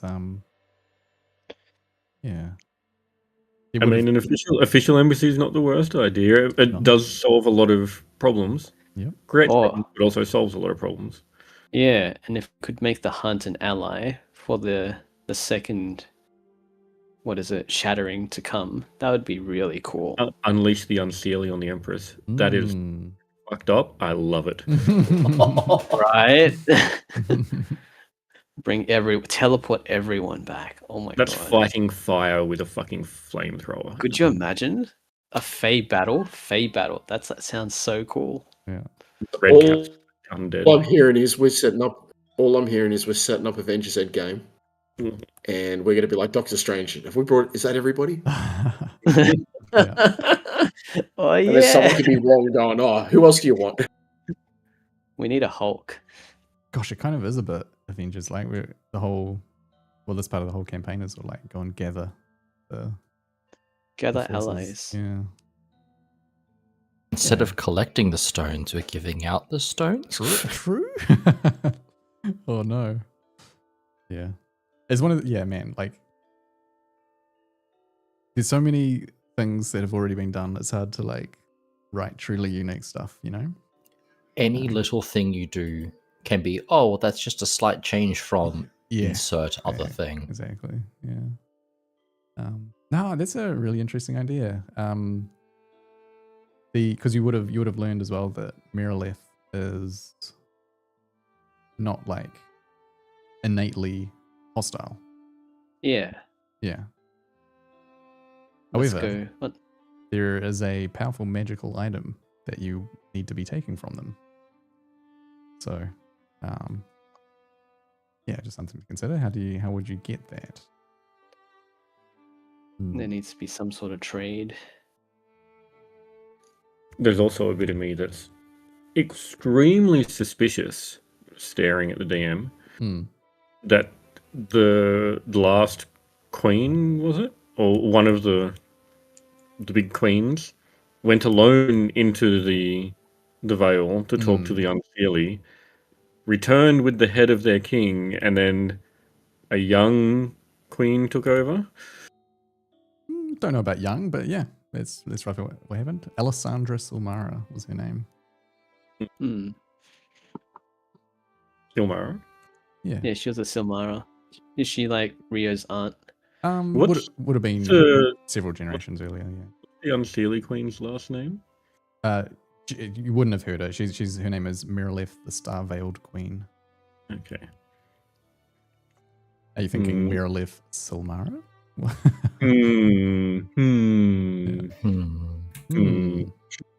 See, while you're thinking that, I've just been looking through the Bastion stuff, and level 13 Bastion Facility Pub. I feel like we're going to hit level 13, and Kai's going to start a pub. Yeah. Oh, dude, that's Hey, one of the things I and love about the Bastion is that like it's not necessarily just like mechanical advantages. Like you can have like parties and shit. This sounds so Look, sick. So here's the thing. Pub, and that also includes Kiss the Spider Queen as one of the items on it. Wait, what? Really? What? Yes. Spider Drinking a Queen? pint of this beverage grants you the effect of Spider Climb spell. Oh. Oh, I guess we better invite what's her name? Damn. Nilfandris to the Yeah. pub. I need to open a pub. I love that she's kept popping up, honestly. She was such a random character that there's so much we could do there. We could, yeah. I think she's pretty cool. Bring her in to run the pub. Oh, shit. Hey, Now we're cooking. that's a A lot of specialty. arms to serve. You mean legs? See. Oh, yeah. Yeah, that's cool. Yeah, so because like some of the facilities give you like buffs as well, so you can have them where it gives you like a temp empowerment or buff. So yeah, pub must be one of the ones, which is. Oh no, wait, pub is research. When you have a pub, you can commission the pub's bartender to gather information from spies. Yup. Holy shit, Oh, so it's up your alley. that's crazy. Yes. So the thing is, we can just there's a few different ways you can roll it, and it's just another raven. It's a raven Post. den. Oh, That's a cool idea. Setting up a raven's den in Sumara. Ooh, damn! I love the sound of that. Sheesh. That could be interesting, especially if it's kind of like being used and under the thumb of the Silmaras. Damn. It's secret stops for the Silmaras Yeah. under the disguise of a pub, Oh man. right in plain sight, Yeah. Oh, cool. right next to the greensward where they get all the all the herbs and stuff to make booze. You guys are about to have like a hostile takeover of the city and like just transform it into. Yeah. Cool. All right. Too much fun. I better run. It's getting late. So Yes. Yep. yeah. Awesome. Cool. Have a think about the Bastion stuff. That's cool. And yeah, we'll see how we go next session. I'm actually away next weekend, so we can. I'll update the calendar, but yeah, maybe 2 weeks from now we can look. For Yeah. you. Sweet. Alrighty, cool. Cheers, guys. I'll catch you next time. Thanks for coming. Thanks for playing. Okay. It was fun. See you, Rev. Bye.